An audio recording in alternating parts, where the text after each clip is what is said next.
She had been standing alone for 6 minutes when Wade Hollister finally stood up. The whole room had gone quiet. 40 people staring at the floor at their hands anywhere but at Rebecca Mercer. Silas Pritchard had just called her boarding house a threat to the town's respectability. A widow. A working woman. Standing alone while people she had fed helped and never once asked anything from kept their eyes down. Wade walked to the front of that room, stood beside her, and said 7 words that changed everything. If you've ever been left standing alone, stay with this story. Subscribe, hit the bell, and drop your city in the comments. I want to see how far this story travels. The town meeting had been called for 7 o'clock. By 10 past, every chair in the Cottonwood Crossing meeting hall was filled, and men were standing along the back wall 3 deep. Rebecca Mercer noticed that right away. Usually these meetings pulled in 20, maybe 25.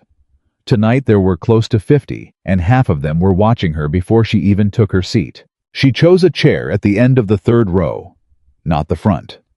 She wasn't going to make it easy for Silas Pritchard by walking in like she thought she had something to prove. But she wasn't going to sit in the back either, pretending she didn't know what this meeting was really about. She had known for 2 weeks. The moment Tom Alcott had stopped her outside the Mercantile and quietly told her that Silas had been making visits to the Reverend, to the council chairman, to 3 of the women on the church social committee. Rebecca had understood exactly what was coming. She'd gone home that evening, sat down at her kitchen table, and written out every number she could remember. Every guest. Every payment. Every week she had kept Mercer House running without owing a single person anything she hadn't earned. She brought those numbers with her tonight, folded inside her coat pocket. Her hand went to them once, just to feel the paper. Silas Pritchard called the meeting to order at 7:15. How was a large man, not tall, but broad, with the kind of confident stillness that came from knowing your signature was on half the contracts in a 100-mile radius. He wore a dark coat even in summer. He always did. Rebecca had heard it said that Silas dressed for the deal he was planning, not the weather he was standing in. "Thank you all for coming," he said, and his voice filled the room without effort. "This won't take long. The council has received a concern, and concerns of this nature are best addressed in the open." Rebecca kept her hands flat on her thighs. "It's come to our attention," Silas continued, "that Mercer House has been operating in a manner that warrants the council's review. Specifically, the volume of transient ranch hands using the property has increased substantially. We have a responsibility to consider what that means for the character of this neighborhood." A murmur moved through the room. Rebecca looked at the faces around her. She recognized most of them. Tom Yates from the feed store, who had eaten her pie at 3 church socials. Harriet Bloom, whose daughter Rebecca had helped nurse through a fever 2 winters ago. Amos Bell, who ran the blacksmith shop 3 doors from her front gate, and who had sat at her kitchen table every single morning for 2 months after his wife died, because he couldn't bring himself to cook for one. None of them looked at her. "Has anyone here?" Rebecca said. "Ever seen trouble come out of my house?"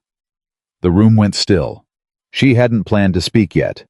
But the silence after Silas's words had a weight to it, the particular weight of people who knew something was wrong, but had decided not to say so.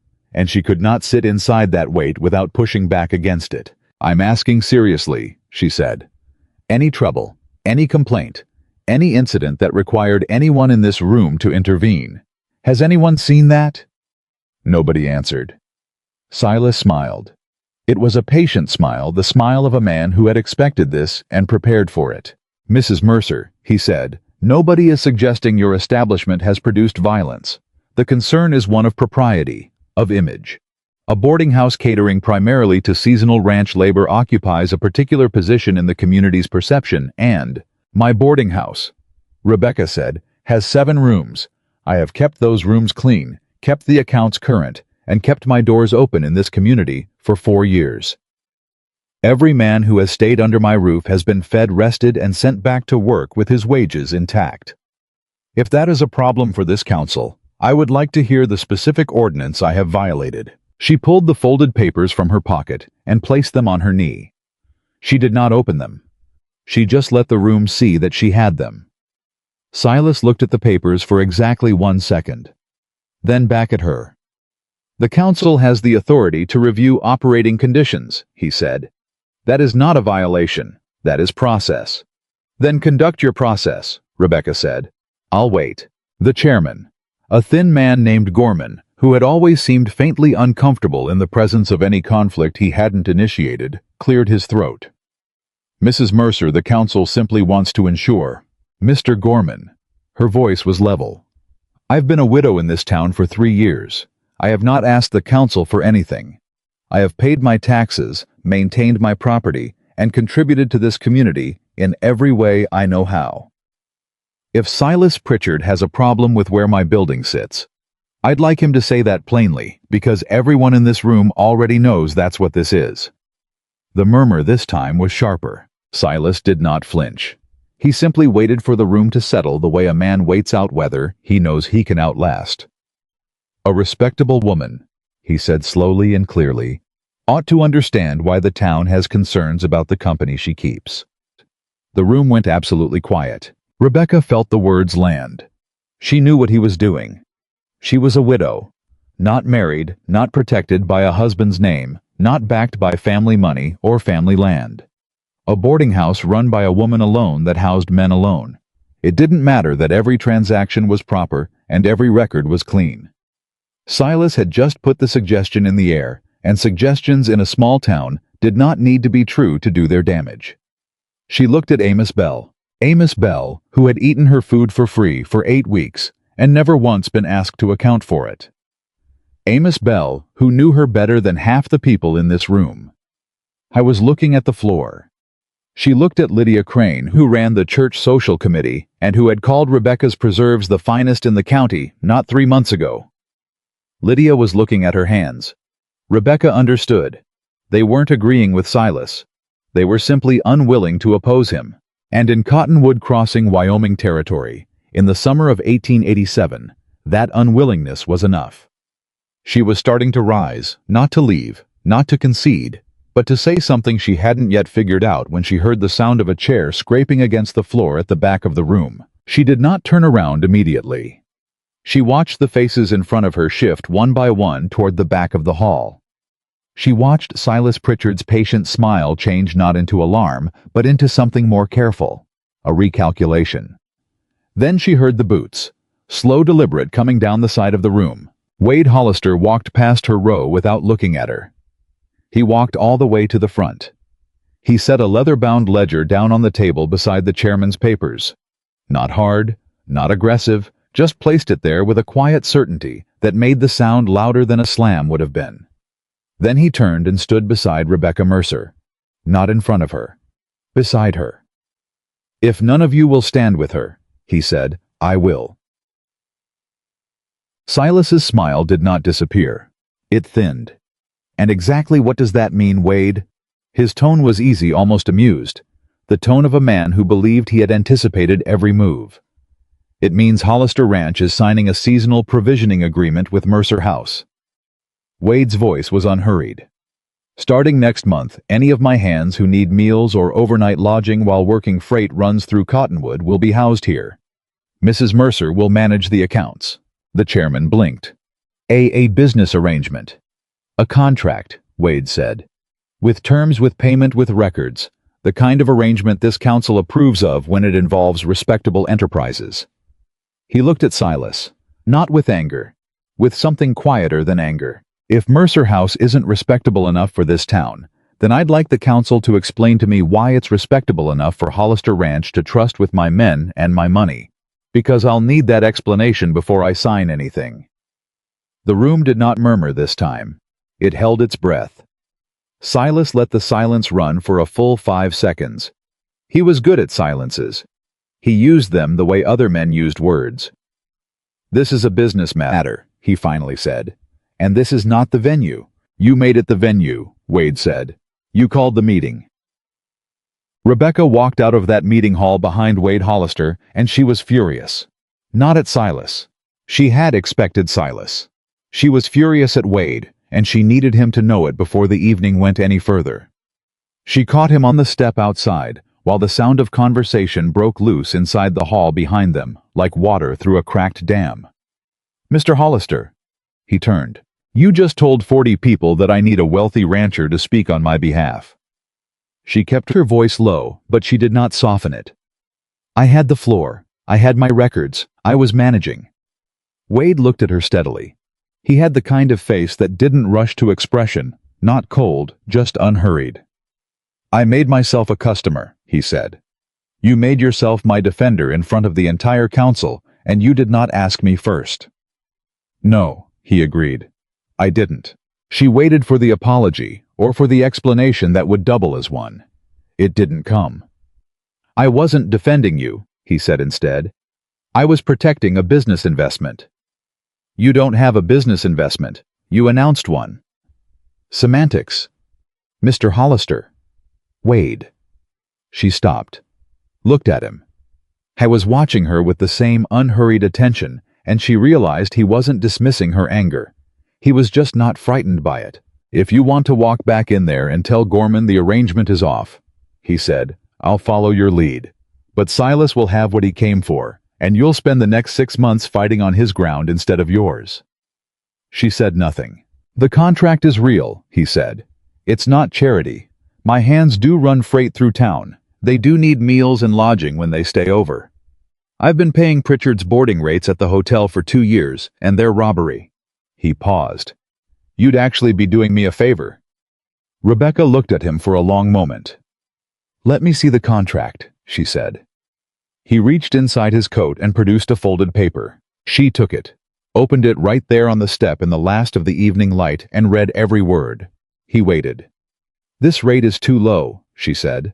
For full board 3 meals and stable access. Counter it. She looked up. Counter it, he said again.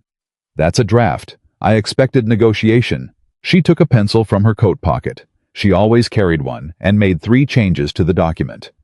Rate per man per night. Advance notice required for groups larger than 4. Payment terms net 15 days, not 30. She handed it back. He read her changes. His mouth moved slightly at the corner. Not a smile exactly.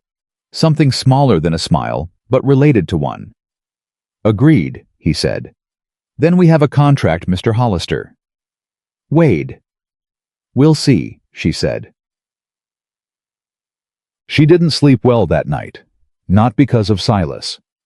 She had known this fight was coming, and she had been bracing for it. No, what kept her awake was the ledger Wade had brought to that meeting. The casual, decisive way he had placed it on the chairman's table and turned the whole room's calculation upside down in under a minute. She was not accustomed to that. To someone moving on her behalf before she asked. To someone moving at all. She told herself it didn't change anything. The contract was real, and the terms were fair, and that was all it was. A business arrangement with a rancher who had his own reasons for finding her useful. She believed that mostly. She got up at 4:30, the way she always did, started the kitchen fire, and had biscuits in the oven before her first boarders stirred upstairs. At 6 o'clock, Ben Harwick came down. Ben, who was 63, and had been ranching since before Wyoming was a territory, and who had recently lost his position at Daly Ranch when the foreman cut the older hands to reduce winter costs. Bun paid for his room, but she had been adding extra to his plate at breakfast for 2 weeks without mentioning it. Morning, Mrs. Mercer? Morning, Ben. Sit down. She put a plate in front of him. Eggs and bacon and 3 biscuits. More than she had put on anyone else's plate that morning. He looked at it. How much do I owe for the extra? He asked. You don't, she said. You already paid. She turned back to the stove. She did not know that Wade Hollister was standing just outside her kitchen door at that moment, having arrived early to discuss a delivery schedule, and stopped short when he heard voices. She did not know he had heard the whole exchange. She did not know that what he had just witnessed the quiet, unannounced addition to an old man's plate. The easy lie about the payment had shifted something in him that he had not expected to shift. She just made coffee and refilled the pot and went on with her morning. Wade came to the back door at 7. She opened it and looked at him. You could knock, she said. I did. You didn't hear it over the stove. She let him in and poured him coffee without asking, because she was already holding the pot, and it was the practical thing to do. Delivery schedule, he said. My freight runs come through on the 8th, the 23rd, and the last Friday of each month. I'll send Caleb ahead to let you know the count. Fine. She sat across from him at the kitchen table. Before we settle into routine, I want to look at your supply costs. He stopped his coffee cup halfway to his mouth. My supply costs, he repeated. Your current provisioning, what you're spending and where. That's ranch business, Mrs. Mercer. It's contract business, Mr. Hollister. You told the council this arrangement was good for your ranch. If I'm providing meals and managing your men's accounts while they're here, I need to know whether there's a more efficient way to do that. What are you paying Pritchard for flour? A pause.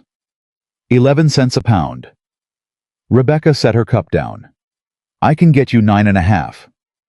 His expression did not change, but something behind it did. Through who? Through a supplier in Cheyenne who runs direct. No middleman markup. You have a relation with a Cheyenne supplier. I have a relationship with a Cheyenne supplier's wife. She handles the accounts. We correspond. Rebecca laced her fingers on the table. I've been buying around Pritchard for 2 years. Not out of stubbornness, his prices simply don't reflect the market. If your ranch is paying full freight through his store, you're overspending. Wade was quiet for a moment. How much of my supply chain do you want to look at? He asked. All of it, she said. Give me 30 days.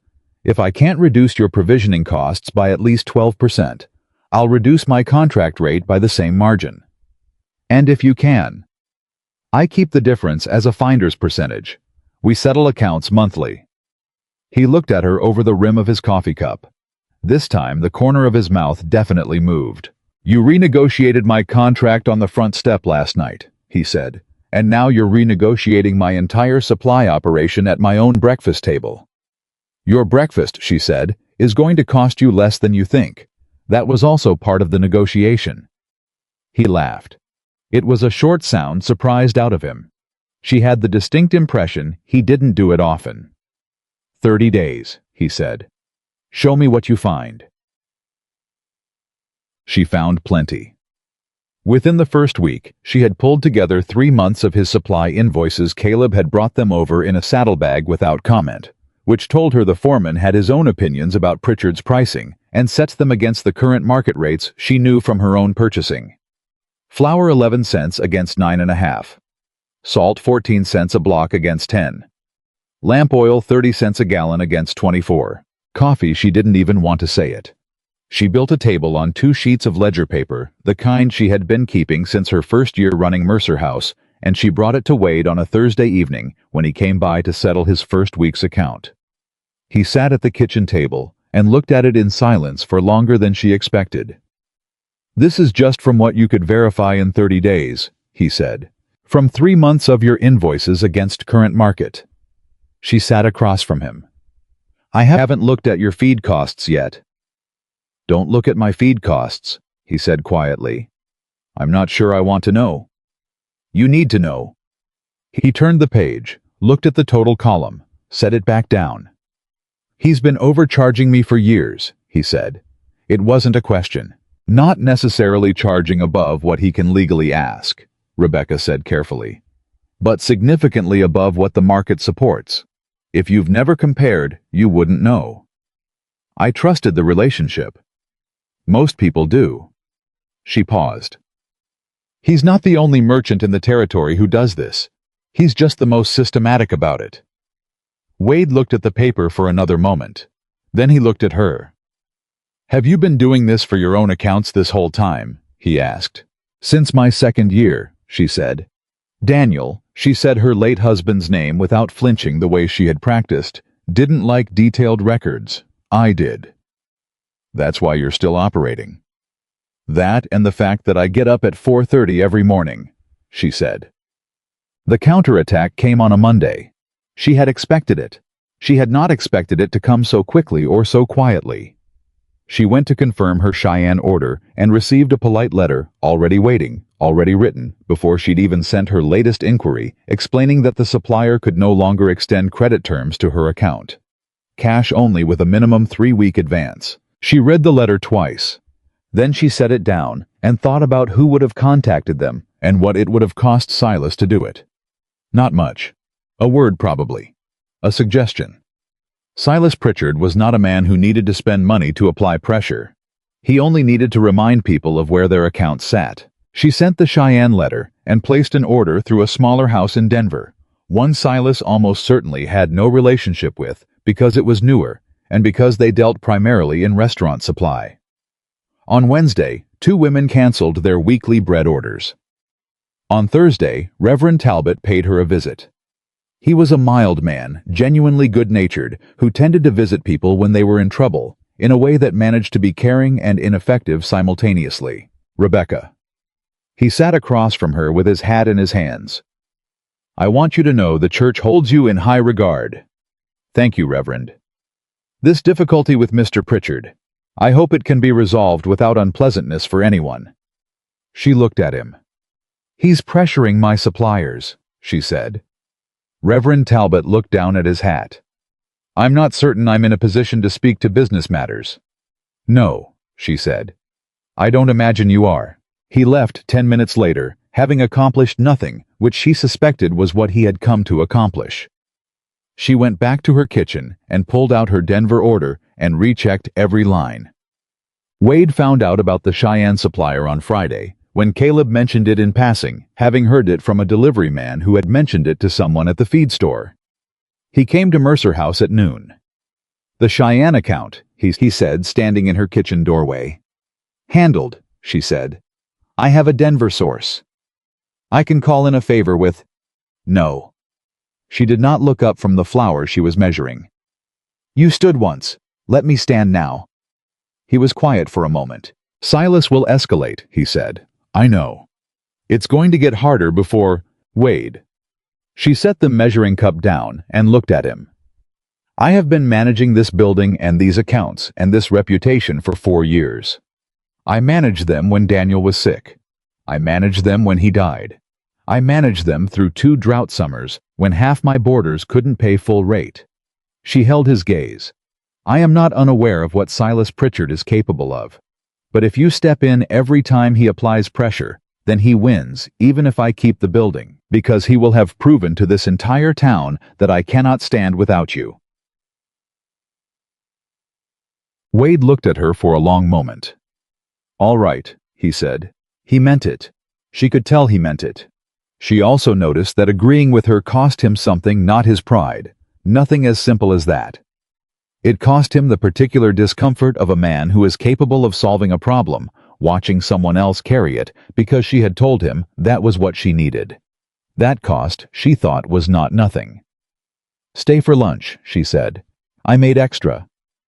He stayed. The church committee met the following Tuesday. Rebecca knew about it before it happened because Martha Keene, who ran the laundry 2 blocks down, and who was one of the most practically honest people Rebecca had ever known, stopped by Monday evening and told her straight out. Lydia Crane is convening a special discussion, Martha said, about the contract with Hollister Ranch and what it signals about the nature of your establishment. Rebecca sat down across from Martha at the kitchen table. What specifically? Whether a widow woman housing unmarried ranch hands under a contractual arrangement with a male rancher is an appropriate operation for this district. Martha said it flatly without softening it because she was not a woman who believed softening helped anyone. Silas isn't at the meeting. His wife is. Of course. You know what you're up against. I've always known. Martha reached across the table and covered Rebecca's hand with hers for exactly 2 seconds. Then she withdrew it because Martha was not a demonstrative woman either. What do you need me to do? She asked. Rebecca thought about it. Keep your account with Pritchard, she said. Don't make yourself a target. Your laundry needs his soap contracts to operate. Rebecca, I mean it. I need people in this town who can still function normally. That's more useful to me than solidarity that costs you your business. Martha looked at her for a long time.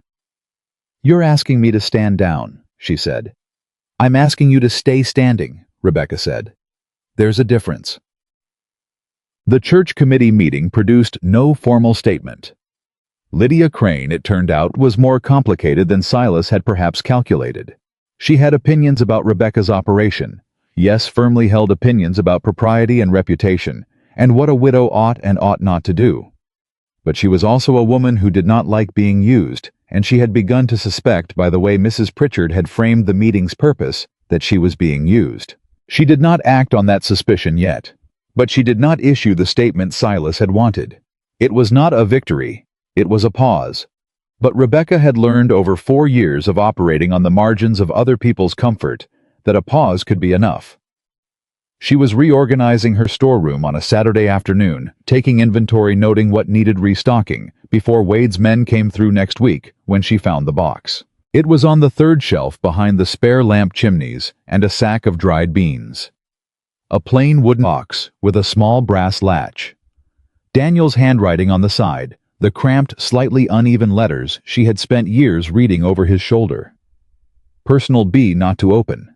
She had respected that for 3 years. She had moved the box twice without opening it, telling herself it was private, telling herself there would be a time, telling herself she wasn't ready. She looked at it now. Then she opened it. Inside was a small bundle of papers tied with twine, and on top of the bundle, folded once, was a promissory note. She unfolded it. She read it. She read it again.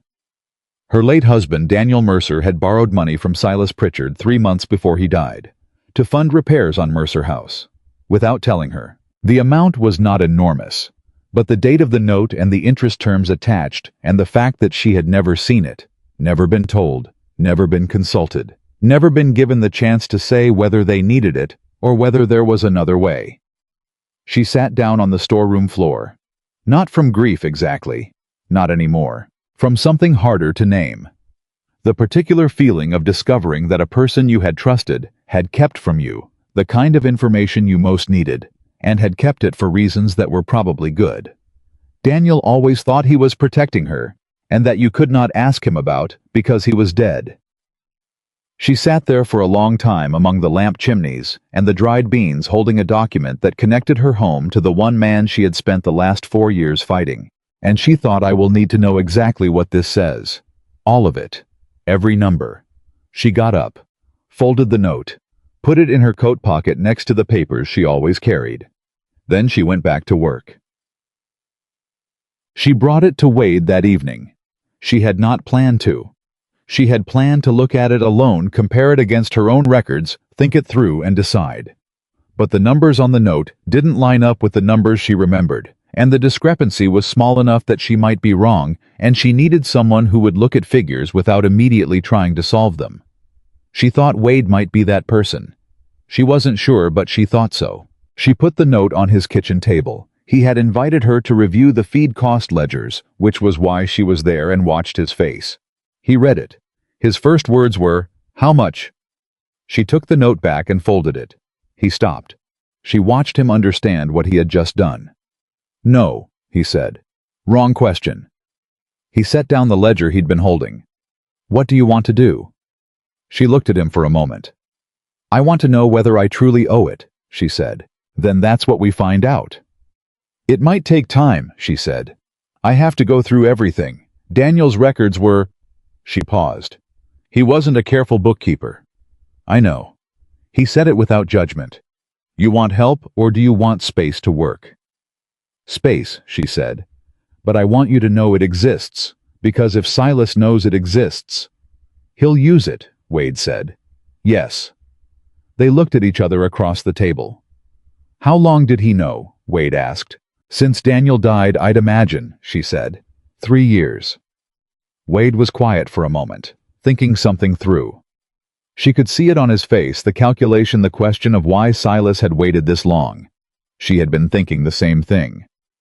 "He waited until you were stable," Wade said. "Until you had something worth taking." Rebecca looked at the folded note in her hand. "Yes," she said. "That's what I think too." She put the note back in her coat pocket. "I'm going home to start on the ledgers," she said. "Don't do anything yet." He looked at her steadily. "Not a thing," he said. She believed him. She walked home through the warm summer dark, her hand in her pocket, Her fingers wrapped around a piece of paper that might cost her everything, and thought about the fact that for the first time in a very long time, she did not feel entirely alone in what she was carrying. That thought frightened her almost as much as the note itself. She was not sure yet whether to trust it. She found the first discrepancy at 2 in the morning. She had spread Daniel's ledgers across the kitchen table, 4 years of cramped, uneven handwriting numbers, crossed out and rewritten margins full of small calculations that didn't always add up, and she had been working through them with a candle and a pencil for 3 hours before she saw it. April 4 years ago. A payment of $4, written in Daniel's hand with the initials SP beside it, and the word partial scratched underneath.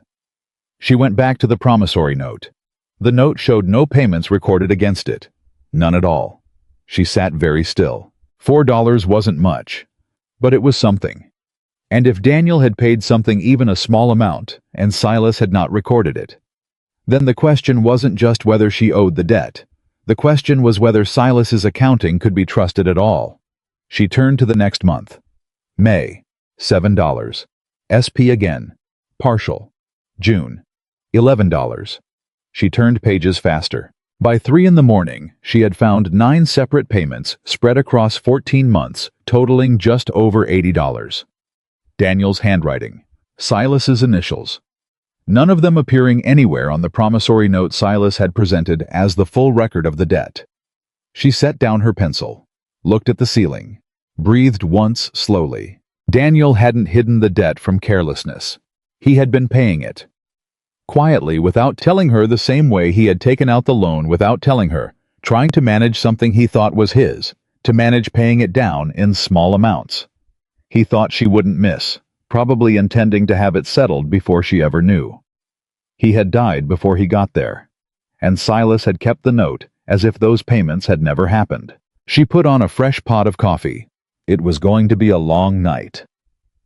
Wade arrived at 8 the next morning, and she put the ledger in front of him without saying good morning. He looked at it, looked at her. "How long have you been up?" he asked. "That's not relevant." He sat down and looked at the ledger. She had made a clean table on a fresh sheet of paper, dates, amount, Silas's initials, the word partial each time.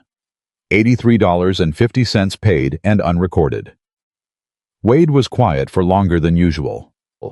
"He kept no receipt?" he finally asked. "Daniel didn't ask for one," Rebecca said. "He trusted Silas. And Silas knew that. Silas knows everything about how people trust him." She poured 2 cups of coffee and sat across from him. "The question now is whether I can prove those payments happened. Daniel's entries are consistent and specific. The amounts change, the dates are regular, the initials are the same every time. But a ledger I kept myself isn't evidence a council will accept as final. What would they accept? A third party who can place Daniel at Pritchard's store making those payments. Someone who witnessed a transaction. A receipt Daniel gave to someone else to hold." She turned the pages slowly. Or Silas's own books. If his accounts from those months show income that matches these entries, and he has no record of where it came from. "He'd have categorized it elsewhere," Wade said. "Yes, but categorized how and what that says about his record-keeping." She closed the ledger. "I need to see his books." Wade looked at her. "He's not going to show you his books." "No," she said. "He's not." She picked up her coffee. "But I have 30 days of his supply invoices to your ranch, and I know what he charged you, and I know what the market rate was during those same months. If his pricing records are as inconsistent as his payment records, you're building a pattern," Wade said. "I'm building a case," she said. "Not for a courtroom, for a meeting room, for the kind of room where 40 people sit and decide who they believe." He looked at her steadily. "That's not the same thing as justice." "No," she said, "but it's what I have." He picked up his coffee, drank, set it down. "What do you need from me?" he asked. "3 things. First, I need the rest of your invoices, everything going back 2 years. She held up her hand before he could speak. "I know it's ranch business, but you already told me your costs when you agreed to the contract review. I'm just asking for the paper that confirms the conversation." "Fine. What else?" I need you to say nothing to Silas. No warnings. No confrontations. Nothing that tells him I've found this. And the third thing, she hesitated, not because she was uncertain, because the third thing was harder to ask for than the first two. I need you to trust that I know what I'm doing, she said, even when it looks like I'm losing ground. Wade looked at her across the kitchen table. The morning light was behind her, and he was reading her face the way he sometimes did not, quickly but carefully, the way you read something you want to understand correctly. All right, he said. She believed him for the second time in 2 days. It scared her slightly less than the first time. She wasn't sure whether that was a good sign. The pressure from Silas escalated on Wednesday. She had expected something. She had not expected him to move through the church. Reverend Talbot came again, and this time he was not alone. He brought Lydia Crane, which meant Silas had gotten to Lydia in a way that concerned Rebecca, because Lydia was not a foolish woman, and if she was making a formal visit, it was because someone had given her a reason she found difficult to argue with. They sat in her dining room. Lydia had her hands folded in her lap, and the particular expression of a woman who has made up her mind to say something she doesn't entirely feel good about saying. Rebecca, Lydia started, this has gone on long enough. Which part? Rebecca asked. The situation, with Pritchard, and with Mr. Hollister. Lydia's chin came up slightly. People are talking. People were talking at the meeting 2 weeks ago, Rebecca said. That's the same people. What specifically are they saying now? Lydia looked at Reverend Talbot. He looked at his hat. That your arrangement with Wade Hollister is not strictly professional, Lydia said. Rebecca set her hands flat on the table. Lydia. Her voice was even. You have known me for 4 years. You have eaten at this table. You know the kind of woman I am, and you know the kind of house I keep. Are you asking me whether I am conducting myself improperly, or are you telling me what Silas Pritchard has asked you to say? Lydia's face changed. It was small, just a shift around the eyes, a slight tightening at the corners, but Rebecca had been reading women's faces in her dining room for 4 years, and she knew what it looked like when someone had just had the thing they were trying not to think clearly named out loud. He didn't tell me to come here, Lydia said. No, Rebecca said. He told you something that made you want to come here yourself. That's more effective. Reverend Talbot cleared his throat. Rebecca, the church community only wants Reverend. She turned to him. With respect, what the church community wants is peace. What Silas Pritchard wants is my property, and what Lydia wants, she looked back at Lydia directly, is to do the right thing. She's just not sure yet what the right thing is. Lydia was quiet for a moment. Then unexpectedly she said, What is the right thing? Rebecca looked at her. Come and see my records, she said. Not because I'm asking you to take my side, because you're a woman who has kept her own household accounts for 30 years, and you'll know immediately whether mine are in order. Lydia said nothing. If my books are wrong, Rebecca said, you should know that. If they're right, you should know that too. Another pause. Longer. Tuesday, Lydia said, after the morning church cleaning. I'll have coffee ready, Rebecca said. Reverend Talbot left looking relieved in a way that suggested he hadn't entirely understood what had just happened. Lydia left, looking like a woman who was beginning to. Caleb Dunn came by Thursday with the additional invoices from Hollister Ranch. He was a younger man than she'd expected, late 20s, with an easy manner and the particular competence of someone who had been doing physical work for long enough that it felt like thought. He put the papers on her kitchen table without ceremony. Wade said to say there's 2 years there, he said. Tell him I appreciate it. Caleb looked at the spread of ledgers on the table. He didn't comment on them, which she appreciated. Then he said carefully, the men talk about this place. She looked at him. The Hollister hands, he said. They've been staying at the hotel in town when they run freight. They don't like it. The rates are high and the food's not worth it, and the man at the desk treats ranch hands like they're something he stepped in. He paused. They like coming here. You ask their names. You remember what they take in their coffee. That's basic courtesy, she said.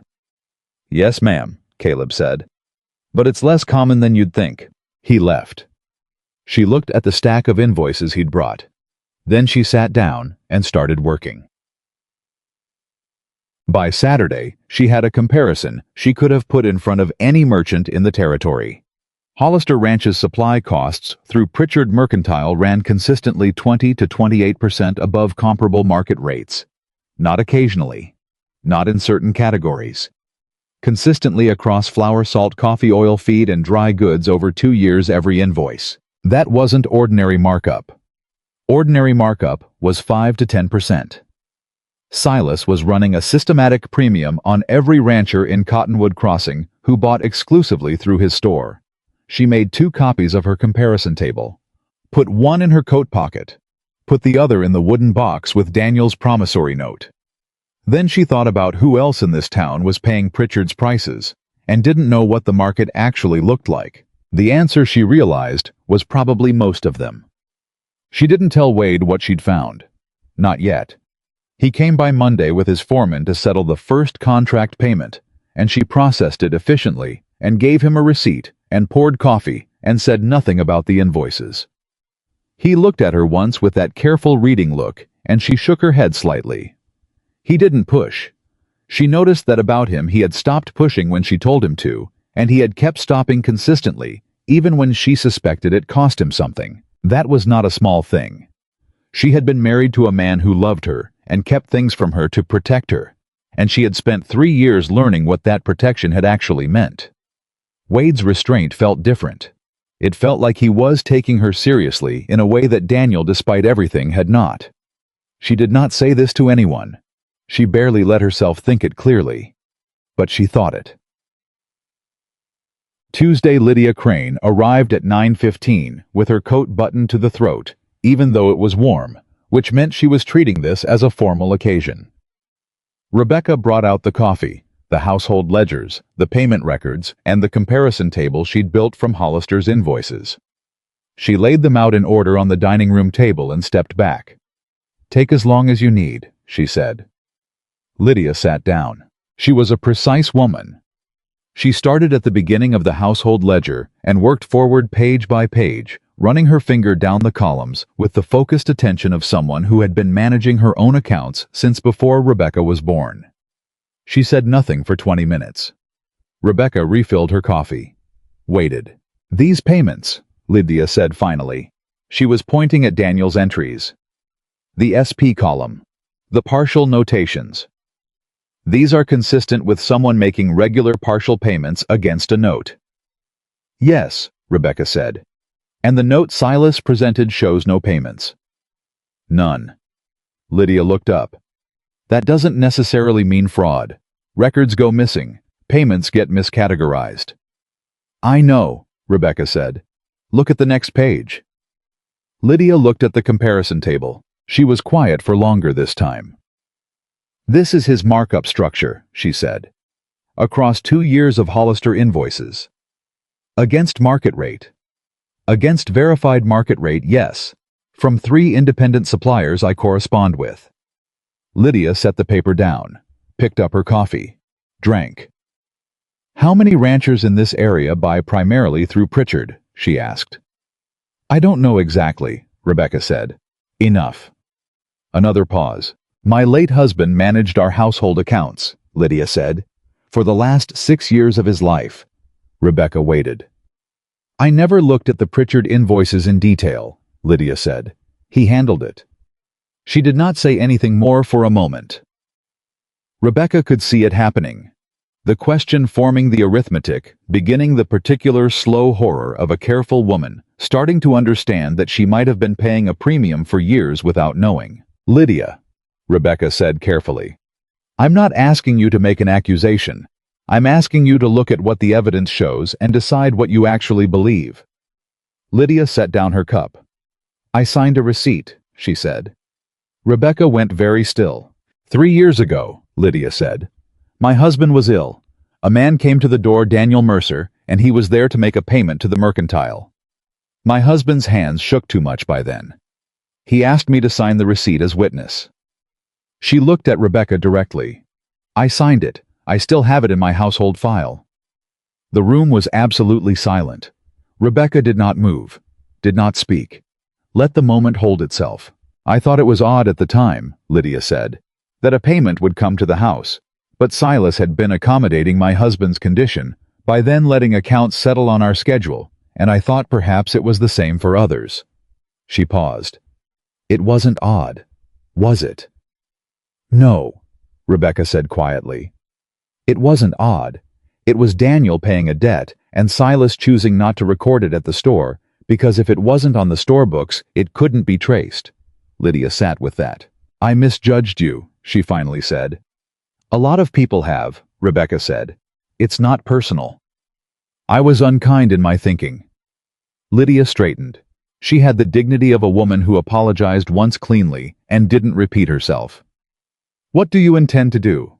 Rebecca folded her hands on the table. There will be another meeting, she said. Silas will make sure of it. He's built too much of this toward a public resolution to stop now. She paused. When that meeting happens, I need to put what I know in front of the right people in the right way. I'm not looking for a court. I'm looking for the town to see clearly what they've been dealing with. And the receipt, Lydia said. Do you want it? Rebecca looked at her. Keep it, she said. Keep it safe and keep it where you can get to it quickly. I won't know exactly when I'll need it. Lydia nodded. A single composed nod, the kind that closes a decision. I'll be at the next meeting, she said. I know, Rebecca said. That's enough for now. Wade came by that evening after supper. He had the look of a man who had been thinking about something all day. He sat down across from her and said, Caleb told me the men talk about this place. He mentioned that to me too, she said. I'm not surprised, Wade said. But hearing Caleb say it made me think about something. He paused. When my wife was alive, she ran the ranch household the way you run this every account, every supply order, every worker's name. I thought I was doing her a favor by handling the bigger business and leaving her the domestic. I was wrong. Rebecca looked at him. This was more than he usually said in any single sitting. She never told you, Rebecca asked. She was too good at it to need to, he said. And I was too comfortable to ask. He looked at his hands. I don't know how long I would have gone on that way if she hadn't gotten sick. There's a particular kind of stupid that's very comfortable to live in. She didn't know what to say to that, so she said nothing. I'm not trying to make myself sympathetic, he said. I know that. I'm trying to say I understand what Daniel did a little.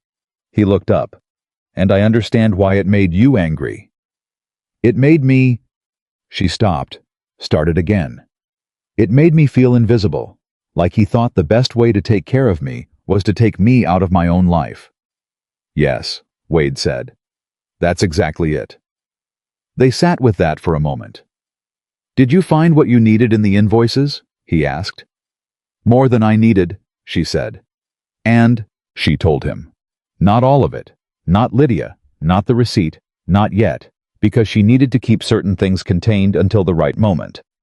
But the pricing structure, the comparison table, the pattern across 2 years of his ranch accounts. His face was very still while she talked. When she finished, he said, How many other ranchers do you think he's doing this to? Everyone who buys through him exclusively, she said, which in this area is most of them. And they don't know. They have no reason to compare. He's the only full-service mercantile within 40 miles. Wade was quiet for a long moment. This isn't just about your house, he said. No, she said. It never was really. He looked at her. He came after you because your building sits on that freight corridor, but he's been doing this to everyone for years. Yes. So when you take him apart at that next meeting, if I take him apart. When, he said. Quiet. Certain. She didn't argue it. It's going to hit more than just your promissory note, he said. I know. She looked at him. Is that a problem for you? Some of those ranchers are your neighbors. My neighbors have been overpaying Silas Pritchard for years, he said flatly. They'd want to know. Some of them, she said. Some of them are going to be embarrassed and angry, and they're going to take it out on whoever's in the room. Let them. She looked at him steadily. There was something in the way he said it. Not bravado, not heat. Just a simple, settled willingness that she found more reassuring than any declaration would have been. "Wade," she said. "Yeah." "Why are you doing this?" The question landed between them. She had been building toward it for weeks, ever since the meeting hall, ever since the front step, where she'd corrected his contract on the spot, and he'd laughed. She had been telling herself it was business. She had been fairly successful at it. She was not successful tonight. He looked at her for a long moment. "Because you gave an old man a bigger plate of eggs and told him he'd already paid when he hadn't," he said. "And you did it like it was the most ordinary thing in the world." She didn't have an answer for that. "I stood a lot of things for a lot of years, Rebecca," he said. "I stood weather and bad markets and losing hands and losing cattle and losing—" He stopped. "I got very good at standing things alone. And then I watched you almost stand one more thing alone in that meeting hall, and I just couldn't." She looked at the table, then back at him. "I'm not asking you to save me," she said. "I know that. I need you to be sure you know that." "I know it," he said again. Steadier. "I don't want to save you. I want to be in the room while you save yourself." She was quiet for a long time.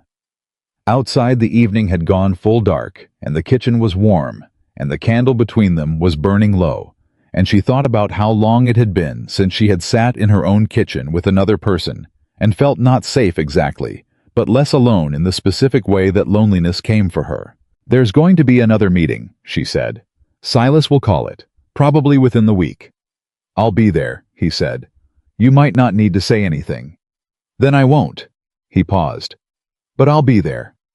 She picked up the ledger. The pages were dense with 4 years of her own handwriting, careful, precise, exact.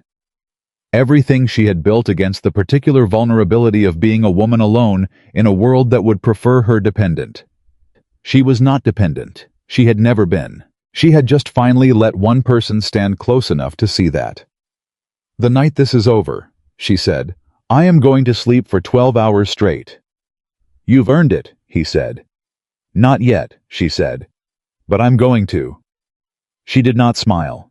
But something in her face shifted, small, warm, private, and he saw it, and he didn't say anything about it, which was exactly the right thing to do. She did not sleep 12 hours. She slept 4, and was up before the candle had fully cooled. The meeting Silas called came faster than she'd expected. 5 days. 5 days from the Tuesday she'd sat with Lydia at her dining room table, to the Thursday morning, she found the notice posted on the mercantile board, the church door, and the front of the town hall. Special session of the Community Council. Saturday at 6 o'clock. The matter of outstanding obligations connected to properties operating under council license. He didn't use her name. He didn't have to. Everyone in Cottonwood Crossing would know exactly who the notice was about before noon. Martha Keene was at her door by 1 o'clock. "He's not waiting anymore," Martha said. She didn't bother sitting down. "No," Rebecca said. "He moved faster than I wanted him to." "Are you ready?" Rebecca looked at the stack of papers on her kitchen table. The ledgers, the comparison table, the copy of the promissory note, the payment records in Daniel's handwriting. 2 days. She had 2 days to get everything organized in a way that would be legible to a room full of people who were not accountants and who would be watching her at the same time they were reading. "I need to be," she said. Martha looked at her for a moment. "What can I do?" "Go home," Rebecca said. "Keep your account clean. Don't give him any reason to pull your soap contracts before Saturday." "Rebecca, I mean it." She looked at Martha directly. "The most useful thing you can do for me right now is stay exactly where you are and give Silas nothing to work with. Can you do that?" Martha's jaw tightened. She was not a woman who liked being told to stand still when something was happening, but she nodded. Saturday, she said. "Saturday," Rebecca agreed. Martha left. Rebecca sat down, picked up her pencil, and started building the clearest possible version of what she knew. Wade came Friday morning unannounced, which was becoming less unusual than it had been. She heard his boots on the back step and called out before he could knock. "Come in, coffee's on." He came in, looked at the table, said nothing for a moment. "How much of that are you bringing Saturday?" he asked. "All of it." He pulled out a chair and sat down. "Walk me through it." She did. 30 minutes, no interruptions. Just her laying out the whole case the way she would lay it out to the room. The promissory note, Daniel's payments, the $83 in unrecorded partial payments, the pricing structure across Hollister's 2 years of invoices, the comparison table showing the consistent premium. When she finished, Wade said, "You're not accusing him of fraud directly." "No," she said. "I'm showing the room what his records say and what mine say and asking why they don't match. That's not an accusation, that's a question." He'll say Daniel's entries are self-serving, that a dead man's ledger doesn't prove payment. "Yes," she said. "That's why I need the receipt." He looked at her. She had not told him about Lydia yet. She told him now. The visit, the coffee, the receipt Lydia had signed 3 years ago as witness to one of Daniel's payments sitting in her household file. Wade was quiet when she finished. "You knew she had that when you invited her to look at your books," he said. "I suspected she might have something," Rebecca said. "I didn't know what." "But you played it carefully." "I didn't play anything," she said. "I showed her the truth and let her decide what to do with it." He looked at her steadily. "That's the same thing." She thought about it. "Maybe. But the difference matters to me." He didn't argue that. He reached for his coffee. "Silas will have something too," he said. "He's had 3 years to prepare. Whatever he brings Saturday, it's going to be designed to put you on the defensive in the first 5 minutes." "I know. So you need to go first." "I know that too." "Can you get the floor before he makes his opening?" "I can request it through Gorman." She paused. "Whether Gorman gives it to me is a different question." Wade set his cup down. "I'll talk to Gorman." "Wade, not on your behalf." His voice was even. "Hollister Ranch has a legitimate business interest in how this meeting proceeds, since the contract with Mercer House is being reviewed. I can request that all parties with documented business relationships be given equal opportunity to present." He paused. "That's procedural, not personal." She looked at him. "That's very neat," she said. "Caleb helped me think it through." Despite everything, she almost smiled. "Tell Caleb I said thank you. Tell him yourself. He's waiting outside." She looked at the door. "You brought Caleb." "I brought my foreman to a business meeting," Wade said without expression. Seemed professional. This time she did smile. Small and quick, gone before it fully arrived. But he saw it. "All right," she said. "Talk to Gorman. But Wade, if he says no, let it go. I can't have you fighting every procedural battle for me and then stand up in that room and claim I solved this myself." "Understood." He stood. "One more thing." "What?" "Ben Harwick." She went still. "He's been ranching this territory for 40 years, Wade said. "He knows every supply route, every freight schedule, every merchant in 100 miles. He also hasn't been able to get work this season because 3 of the ranchers who usually hire him winter crew got their budgets cut." He paused. "Because their supply costs are too high." She looked at Wade. "He's not the only one," Wade said. "There are 2 other hands I know of, good men who are sitting without work this season for the same reason. Ranch budgets stretched thin because Pritchard's been taking 25% above market for years." He held her gaze. "This isn't just about your house, Rebecca. It stopped being about your house a while ago." She had known that. She had said it to him herself. But hearing him say it back to her with those specific men's names and those specific numbers. "Is Ben willing to come Saturday?" she asked. "If you ask him," Wade said. "He won't do it for me, but he'd do it for you." She thought about the extra eggs, the lie about the payment. "I'll ask him," she said. She asked him that afternoon. Ben Harwick sat across from her at the kitchen table and listened while she explained what the meeting was about and what Silas had been doing and what his own lost season might have to do with it. Ben was quiet for a long time after she finished. He was 63 years old, and he had the weathered stillness of a man who had seen enough of the world to know which things were worth getting angry about. "You think Pritchard's markups put me out of work," he said. "I think they reduced the budgets of the ranches that would have hired you," she said. "Directly I can't prove that chain, but the numbers point that direction." He looked at this comparison table. He wasn't a bookkeeper, but he could read numbers, and he understood what 25% meant when it ran across a whole ranch's supply budget year after year. "What do you need from me Saturday?" he said. "Just your presence," she said. "And if the moment comes, your voice." He nodded once. She refilled his coffee without asking. He noticed the way he always did, and this time he said, "You've been giving me extra since I got here." She said nothing. "Mrs. Mercer," he said, "I worked 40 years on this range. I don't need charity." "I know that," she said. "Then why?" She looked at him directly. "Because you worked 40 years on this range, and you're sitting without work through no fault of your own, and because feeding someone who's going through a hard season isn't charity. It's what people do for each other when they're paying attention." Ben looked at his coffee for a moment. "My wife used to say something like that," he said. "She sounds like she was a wise woman." "She was," he said. "She'd have liked you." Rebecca didn't say anything to that. She just let it sit the way some things were better left sitting. Friday night was when everything nearly fell apart. She had been going over her papers one last time when a knock came at the front door, not the back, which was where people who knew her came. The front. She opened it to find a young man she didn't recognize holding an envelope. "From Mr. Pritchard," he said, and left before she could respond. She closed the door and opened the envelope. Inside was a single sheet of paper. A formal letter professionally written, citing the original promissory note and stating that Silas Pritchard was prepared to waive the remaining balance in full in exchange for a private deed transfer of the Mercer House property to be executed before Saturday's meeting.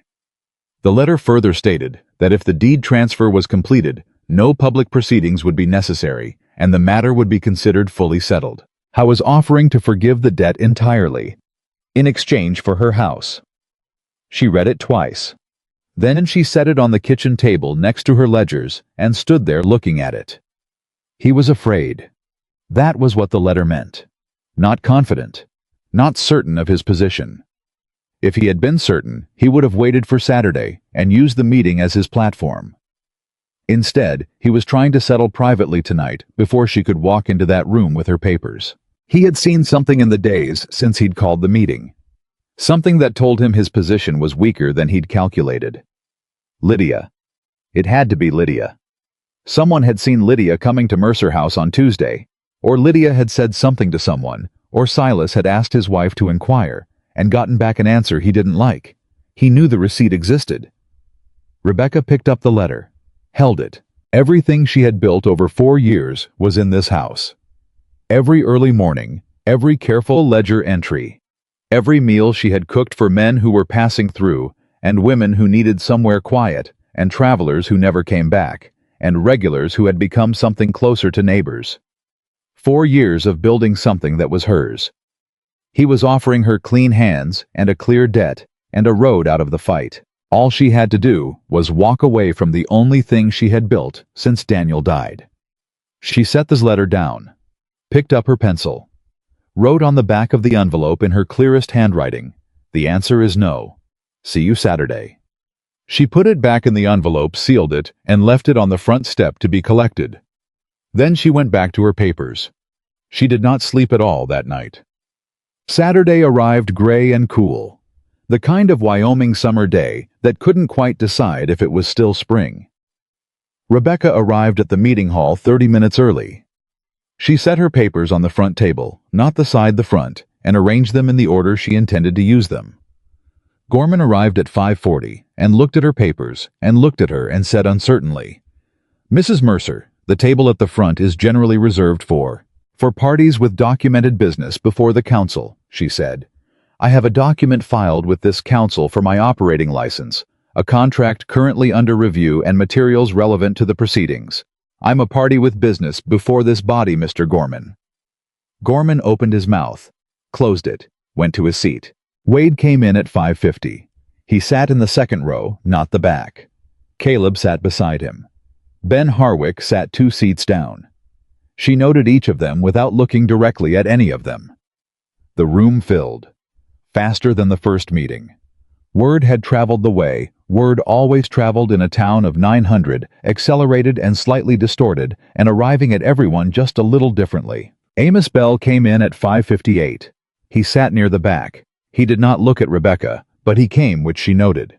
Silas arrived at 6 on the mark. He looked at her papers on the front table. His face did not change, but he paused for exactly 1 beat longer than he would have otherwise, and she saw it, and she understood that he had not expected her to have the floor before he even sat down. He took his seat. His lawyer, a man named Fitch, who came down from Laramie for significant occasions, sat beside him. Gorman called the meeting to order. He was visibly nervous. Rebecca could see it in the way he kept straightening papers he didn't need to straighten. This special session has been called to address a matter of outstanding financial obligation connected to a licensed property, Gorman said. Mr. Pritchard has brought a claim. Mrs. Mercer has requested an opportunity to respond. He looked between them. Mr. Pritchard as the party who called the session. I'd like to speak first, Rebecca said. The room shifted. Gorman blinked. Mrs. Mercer procedurally. Mr. Gorman. Her voice was clear and carried easily to the back wall. Mr. Pritchard has had 3 years to prepare this claim. I've had 5 days since the notice was posted. I'm asking for the courtesy of presenting my account before his claim shapes how this room hears my evidence. That seems fair. A murmur. Not hostile. Curious. Gorman looked at Silas. Silas spread his hands in a generous gesture. I have no objection, he said. Let Mrs. Mercer speak. I was doing it on purpose. Giving her the floor, magnanimously positioning himself as the reasonable party, letting her go first so he could respond and frame her evidence after the room had already heard his version of reasonableness. She knew that. She took the floor anyway. 3 weeks ago, she said. Mr. Pritchard came to this council with a concern about my boarding house. No murmur this time. Silence. This week Mr. Pritchard sent me a letter. She held it up.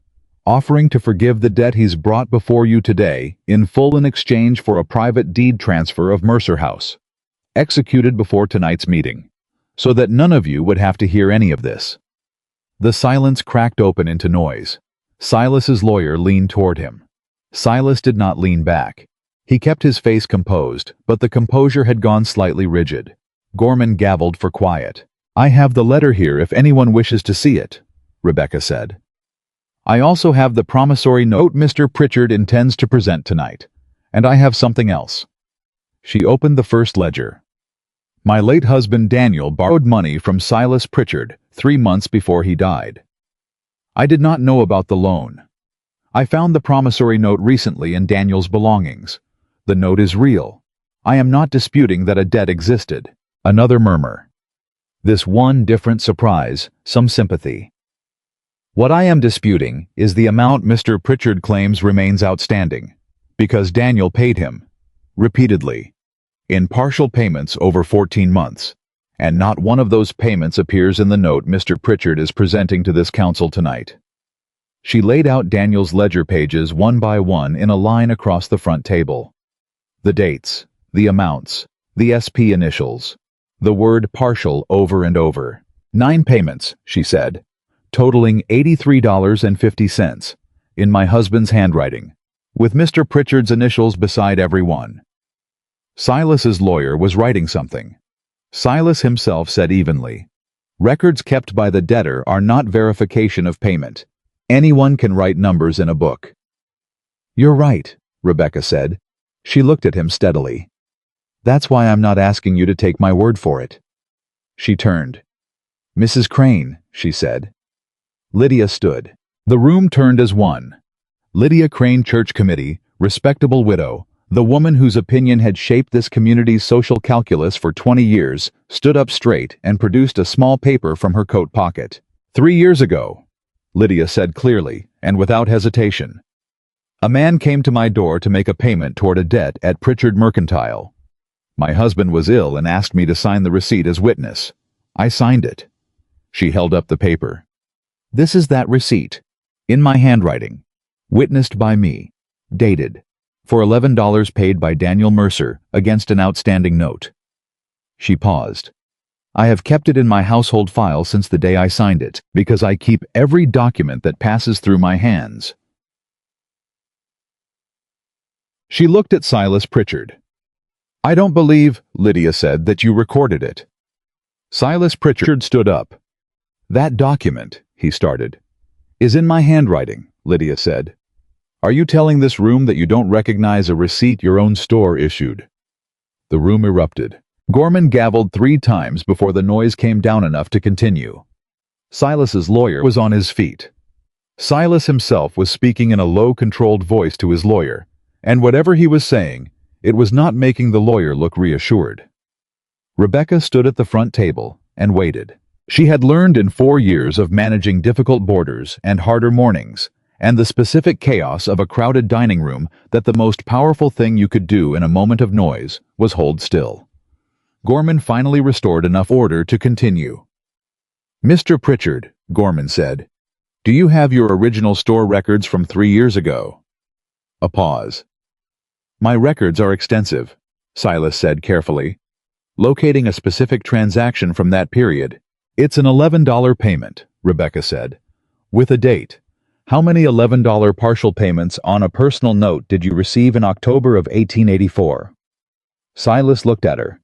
It was the first time since the night of the first meeting that he had looked at her with something other than comfortable certainty. "The books would need to be reviewed," he said. "Then let's review them," Rebecca said. "Tonight, I have my books. Mrs. Crane has her receipt. You have your records. An independent party." She looked at Gorman. "Any independent party this council names can look at all 3 and tell this room whether they match." Gorman looked at Silas, at Rebecca, at Lydia still standing with her receipt. Then he said the only thing he could reasonably say, "I think that's a fair process." Silas's lawyer leaned close and spoke into his ear. Silas listened. His expression did not break, but something inside it did something structural, the way a wall can look solid until you notice the crack running through the foundation. "My client would need time to gather the relevant records," the lawyer said. "Of course," Rebecca said. "Take the time you need." She gathered her papers neatly and faced the room.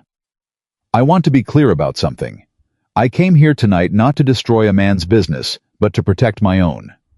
The Mercer House is 4 years of my work. It is my livelihood, my home, and the only thing I have built since my husband died." She let that sit for a moment. "I did not come here to make trouble. Trouble came to me, and I am asking this council. I am asking every person in this room to look at the full record and decide what it shows." She sat down. The room was not entirely quiet. People were whispering, leaning to each other, the particular buzz of a community that has just seen something it did not expect to see. Amos Bell in the back row had not looked at the floor once since Rebecca started speaking.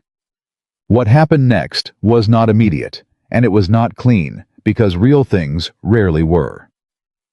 Gorman appointed a review 2 council members and the town's only lawyer, an older man named Sutherland, who handled property claims and who had a reputation for doing things methodically and without favor. Silas's lawyer objected to the timeline.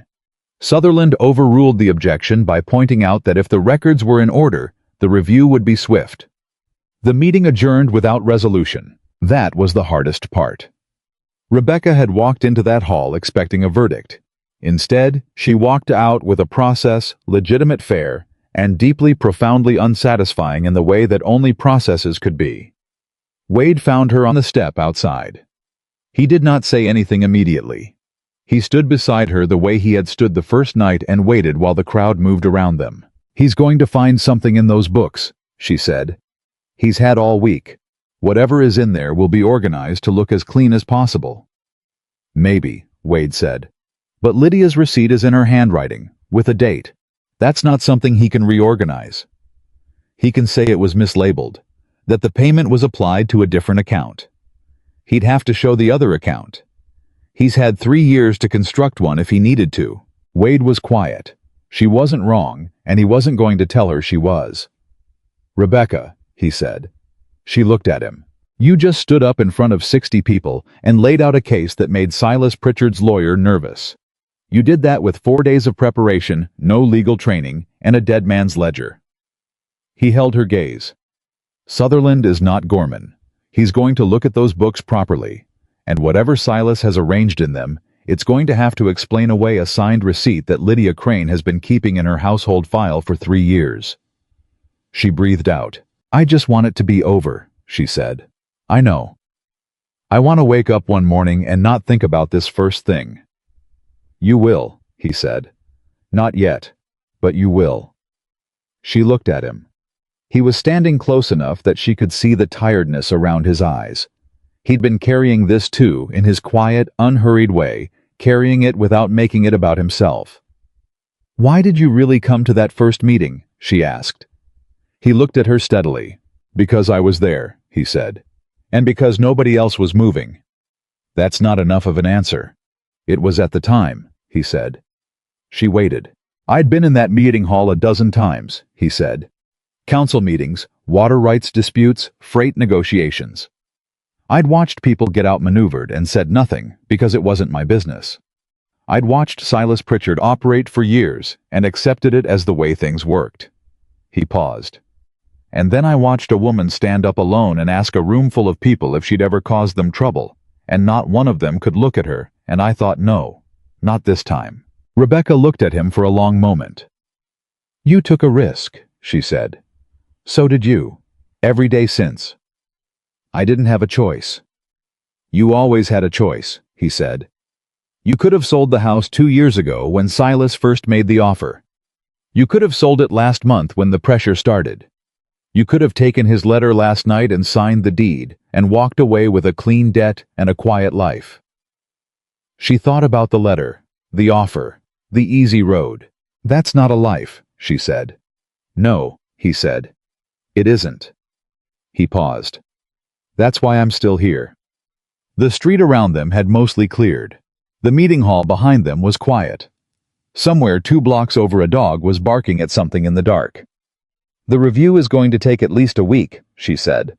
Probably more. I have to keep the house running while it happens. Keep the accounts clean. Keep the boarders fed and the supplies ordered and the books balanced. She looked at him. And I have to do it without looking like I'm worried because if my boarders think the house might close, they'll start making other arrangements, and if they make other arrangements, I won't have the income to pay the remaining balance, even if Sutherland rules in my favor.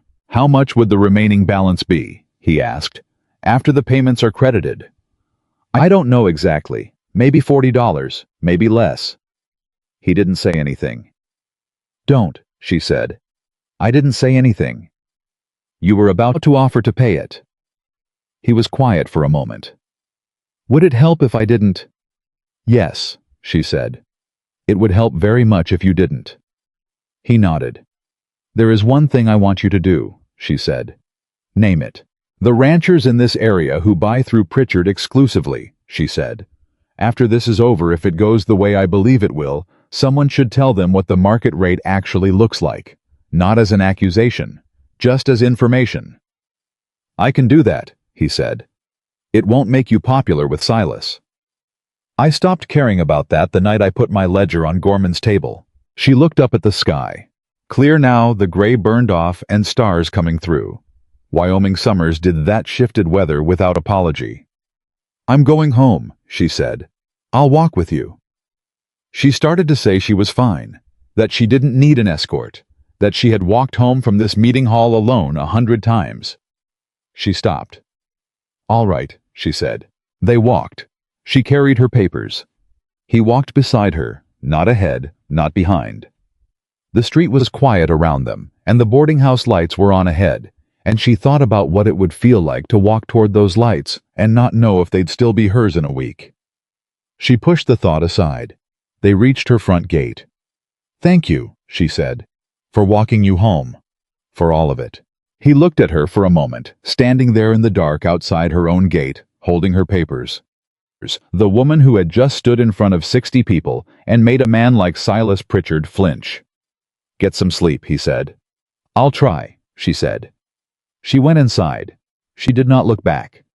He stayed at the gate for a long moment before he turned and walked back toward the road. Inside in her kitchen, she put the kettle on and sat down at the table with her papers and thought about the next 7 days, what they would require, what they would cost, and what it would mean if she got to the other side of them, still standing in her own house, in her own life, with her own name on the door. Mercer House. She had painted those letters herself, 3 weeks after Daniel died, standing on a step stool in the cold with a brush and a pot of black paint, because she had decided in that moment that the name was going to matter, that she was going to make it mean something. She still believed that. She was going to go on believing it until she had no reason left to.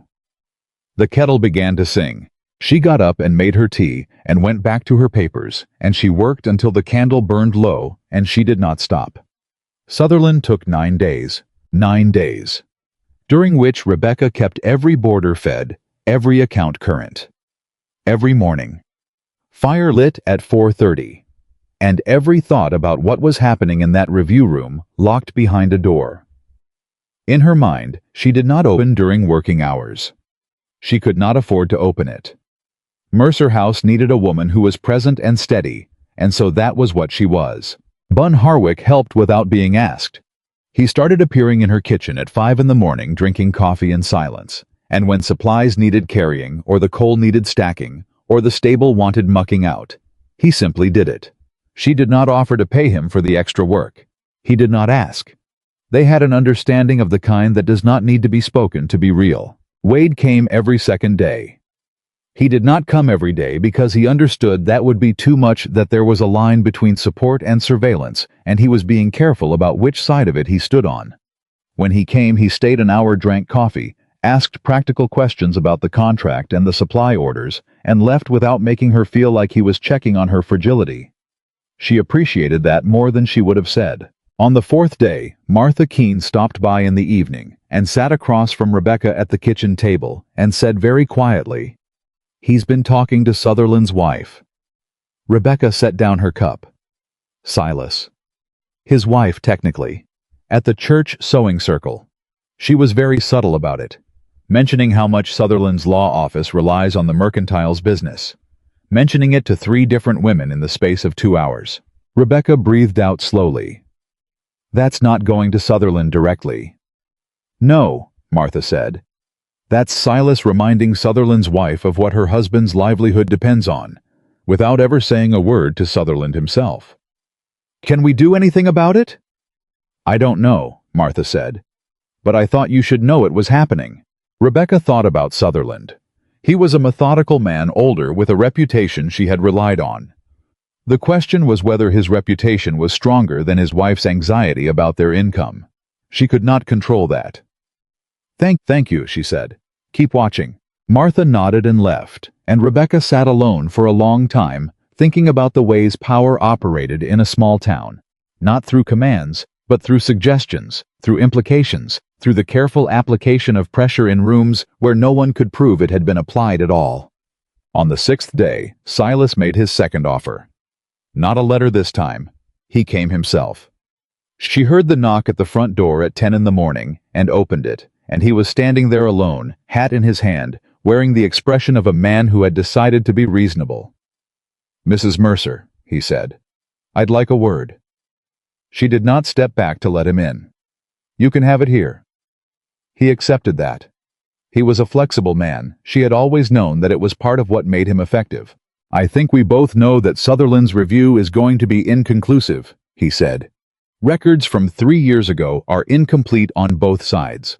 Whatever Daniel paid, whatever I recorded, the full picture isn't available. The council will be left with a dispute they can't resolve cleanly." He paused. "That's bad for you. An unresolved claim against a licensed property creates ongoing uncertainty. Tenants don't like uncertainty." She looked at him. "I'm prepared to make a new offer," he said. "Not the deed. I understand you won't do that."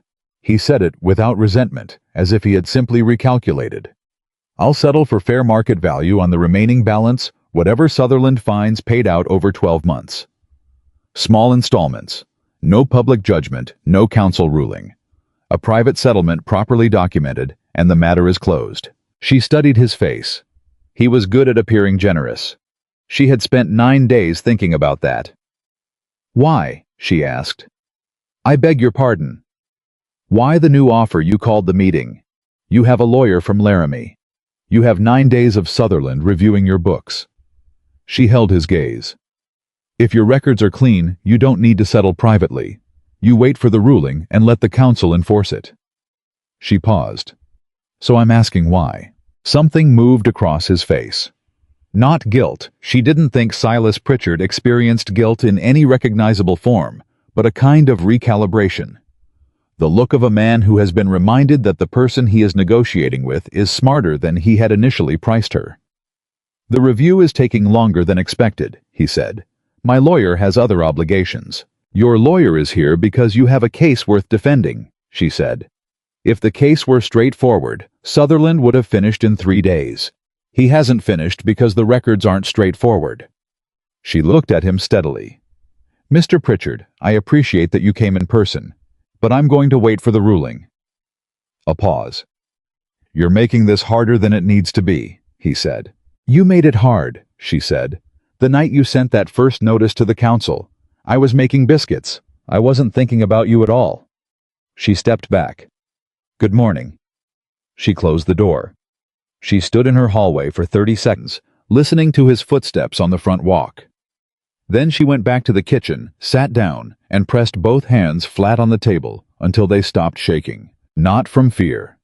From the particular physical response to confrontation that her body had never fully learned to suppress, no matter how calm her voice stayed. She made more coffee. Got back to work. She told Wade about the visit that afternoon. He was quiet through the whole account. When she finished, he said, He's worried about the other ranchers. She looked at him. What? Not just your promissory note, the invoices. He leaned forward. After the meeting Saturday, I had conversations with 2 of my neighbors, Jim Calder and Pete Rourke. I told them what your comparison table showed, not to make accusations, just to show them the numbers. What Pritchard was charging versus what the market supports. You said you'd do that after this was resolved, she said. I said I'd tell them. I didn't say I'd wait. He met her eyes. Jim Calder has been buying through Pritchard for 11 years. When I showed him the comparison, he went home and pulled his own invoices. He came back the next morning. Rebecca, he's been overpaying by close to 30%, not 25%. He's been overpaying for a decade. She sat very still. And he's not the only one, Wade said. Pete talked to Frank Alderman. Frank talked to 2 more. By Wednesday, there were 6 ranchers in this territory who had pulled their invoices and run their own numbers against market rate. He paused. If Silas settles your case privately, it goes away quietly. But if Sutherland produces a ruling that requires his books to be examined in any detail, the other ranchers are going to want the same examination applied to their accounts. She understood then, fully. This was why Silas had come to her door this morning. This was why the offer had changed from her house to a quiet installment plan. He wasn't just trying to protect the promissory note. He was trying to close the door before 6 ranchers walked through it behind her. How much are we talking about? She said. If all 6 have been overpaying at those rates for years, enough. Wade said that a lawsuit from any one of them would be serious. All 6 together would be significant. She looked at him. Did you plan this? No, he said. I had conversations. They drew their own conclusions. But you knew what conversations to have. He looked back at her steadily. I knew that information shared freely tends to travel in useful directions. She was quiet for a moment. You said you wouldn't fight every battle for me, she said. I didn't fight anything, he said. I talked to my neighbors. That's not a battle. That's Tuesday. She almost laughed. It came out as a short exhale that wasn't quite a smile and wasn't quite not one. All right, she said. Then we wait for Sutherland. Sutherland's ruling came on the 9th day, delivered by letter to both parties and to the council chairman simultaneously. Rebecca was in the kitchen when Ben brought it in from the front step. He set it on the table without a word and poured himself coffee and stood by the window. She opened it. She read it twice. The way she always read important things, once for the facts, once for what the facts meant. Then she set it down. Well, Ben said. He found that Daniel's payments were real, she said. The pattern in Daniel's ledger combined with Lydia's receipt was sufficient to establish that partial payments had been made. Silas's records show an inconsistency. He could not adequately explain an income entry from October of '84 that matches the amount and approximate date of Lydia's receipt, but is categorized under general store receipts rather than note repayment. So Pritchard was hiding the payments, Ben said. Sutherland doesn't use the word hiding, she said. He uses inadequate record-keeping, but the effect is the same. She picked up the letter again. The remaining balance he's calculated is $41.20, after crediting all of Daniel's documented payments. That's what I actually owe. Ben looked at her. That's manageable. Yes, she said. It is. She put the letter down. $41.20. Not nothing. But not the number Silas had brought to that first meeting, which had been large enough to threaten the building itself. $41 was the cost of a month's supplies. She had that. She had had it for weeks, set aside in the back of her household account, because she had always known that whatever number came out of that review, she needed to be able to pay it herself. She was going to pay it herself. That had never been negotiable. The final meeting was called for the following Saturday. Not by Silas this time, by Gorman on behalf of the council to formally receive Sutherland's findings and close the matter. Silas arrived with his lawyer again. Fitch looked the particular tiredness of a man who has been working very hard to make a weak position, look strong and is running low on the material to do it with. The room was fuller than either previous meeting. Word had traveled the way it always did, and this time it had traveled with enough detail that people came not just curious, but engaged, the way a community engages when it understands that something happening in a meeting hall is actually about the terms of its own life. Jim Calder was there, Pete Rourke, Frank Alderman, 3 other ranchers whose names she recognized from the freight schedules Wade had shown her. They sat together, not in a block, not ostentatiously just near each other, the way men sit when they have recently had important conversations and have not yet decided exactly what to do with them. Amos Bell was in the 4th row. He was looking at the front table. Martha Keene sat 3 seats from Lydia Crane, which was more significant than it might have appeared to someone who didn't know that the 2 women had barely been civil to each other for 6 years over a property line dispute. Gorman read Sutherland's findings aloud. It took 12 minutes. The room was quiet through all of it. When he finished, Silas's lawyer rose immediately. My client accepts the adjusted balance as calculated. He is prepared to receive payment of $41.20 and consider the matter fully settled. He said it smoothly, as if this were an ordinary transaction, as if the preceding 3 weeks had been a routine administrative process, rather than a campaign to take a woman's property by exploiting her dead husband's secret debt. Gorman looked at Rebecca. Mrs. Mercer. She reached into her coat pocket. She had the money in an envelope. Exact amount counted that morning in bills she had drawn from her household account the day before. She walked to the front table, set the envelope down. $41.20, she said. Paid in full. I'd like a receipt. Fitch looked at Silas. Silas nodded a single composed motion, and Fitch wrote out the receipt with practiced speed. She took it, looked at it, put it in her coat pocket next to the pencil she always carried. She turned to face the room. She had not planned to speak again.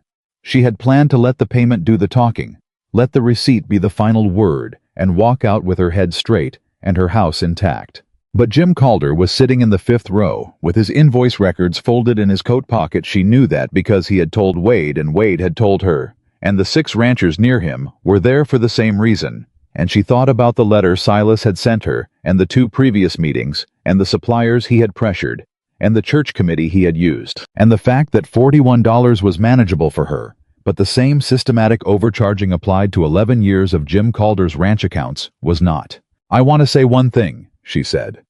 Not about my case. My case is settled. Gorman looked uncertain. Silas's lawyer began to rise. It's a meeting of the community council, she said to Gorman before the lawyer could speak. I'm a licensed property owner in this community. I have standing to address the council. Gorman settled back. The lawyer remained half standing for a moment, then sat. She looked at the room. Sutherland's review required an examination of Pritchard Mercantile's records, she said. What that examination found in my case was a pattern of inadequate record-keeping that understated a debtor's payments. I am not a lawyer. I am not going to tell anyone in this room what that means legally. But I am going to say this. She paused.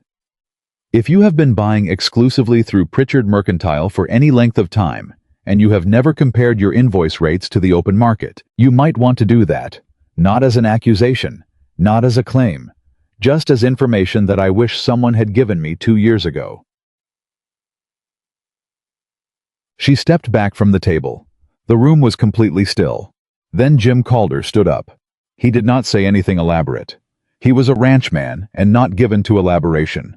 He simply said, I've been buying through Pritchard for 11 years. Last week I ran my numbers against market rate. He looked at Silas. I have some questions. Pete Rourke stood. So do I. Frank Alderman. A fourth man she didn't know by name. A fifth. Silas Pritchard sat in his chair and watched 5 ranchers stand up in the Cottonwood Crossing meeting hall, and his lawyer was writing very fast on the paper in front of him, and the composed certainty that had been the man's defining feature for as long as anyone in that room could remember was very visibly no longer entirely composed. It was not justice. Not yet, not in any formal sense. These were questions, not claims, and questions required their own process and their own time. But justice in a community like this did not come in a single verdict. It came in moments in a room full of people who had stopped being afraid to ask the question out loud. Gorman gavelled somewhat ineffectually.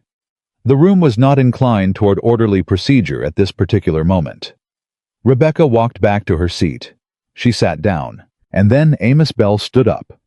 He was a large man, Amos with the physical authority of someone who had spent 40 years at a forge, and when he stood, the people around him took notice in the involuntary way. You took notice of a large, quiet thing that had decided to move. I want to say something, he said. His voice was rougher than usual. Not about invoices. The room settled. Amos looked at Rebecca. Not at the council, not at Silas. At her. 3 years ago, he said. When my Ellen died, I couldn't cook. Couldn't think straight. Couldn't do much of anything. He stopped for a moment. Steadied. Mrs. Mercer fed me for 2 months, every morning. Never said a word about what it cost. Never made me feel like I was taking charity. He paused again. When Silas brought his first complaint to this council, I sat in the back of this room and I looked at the floor. And I have thought about that every day since. He looked at the council table, then back at her. I'm sorry I looked at the floor, Mrs. Mercer. It won't happen again. He sat down. The room was very quiet. Then Martha Keene started clapping. Slowly, once, twice, just her, and then 3 other people joined. And then the sound spread in the way. Sound spread in a room where something true has just been said, unevenly, and gathering. Silas Pritchard did not look at any of it. He was speaking in a low, controlled voice to his lawyer, making calculations she suspected he would be making for some time to come. She walked out of that meeting hall into the early afternoon and stood on the step and breathed the warm Wyoming air and felt for the first time in 3 weeks the specific physical sensation of a weight she had been carrying so long she had stopped noticing it being simply gone. Not all of it. There was still the review Sutherland would have to conduct for Jim Calder, and the others still the ongoing question of what Silas would do, now that his position had shifted, still the daily work of the house, and the accounts, and the 4:30 mornings. But the immediate wait. The promissory note. The question of whether she would still be standing in her own house when it was over. That wait was gone. Wade came out behind her. He stood beside her on the step, the way he had stood beside her on the step of this same hall 3 weeks ago, and neither of them spoke for a moment. Amos, she said finally. Yeah, Wade said. I didn't expect that. I don't think Amos expected it either, Wade said. Until he did it. She thought about Amos looking at the floor at the first meeting, and then standing up in the fourth with his voice rough and his hands folded and his apology plain and undecorated in front of 60 people. That took courage, she said. Yes, Wade said. It did. She looked at the receipt in her hand. $41.20 paid, signed dated. "I need to go tell Ben," she said. "He'll be pleased. He'll say good, and pour another cup of coffee, and probably chop the rest of the winter firewood this afternoon, because he won't know what else to do with it." Wade almost smiled. "Probably." She started down the step. "Rebecca." She turned. He was looking at her with the careful, unhurried attention she had come to recognize as his version of something a more expressive man would have shown differently. "You did that," he said, "start to finish." "You gave me the contract," she said, "the floor to stand on." "You already had the floor," he said. "You just needed one person to stand on it with you first." She looked at him for a long moment. "Thank you, Wade," she said. "Not for this contract, not for the meeting. For all of it, and for none of it specifically for the particular way of standing beside someone that did not crowd them or diminish them or make them feel smaller for having been stood beside." He nodded. "Once. The way he did." She went home. She told Ben, who said good, and finished his coffee and went out to see about the firewood. She went to her kitchen table and sat down with her ledger and wrote in the final entry in the cleanest, most deliberate handwriting she could manage. Note to S. Pritchard paid in full. Receipt held. She closed the ledger.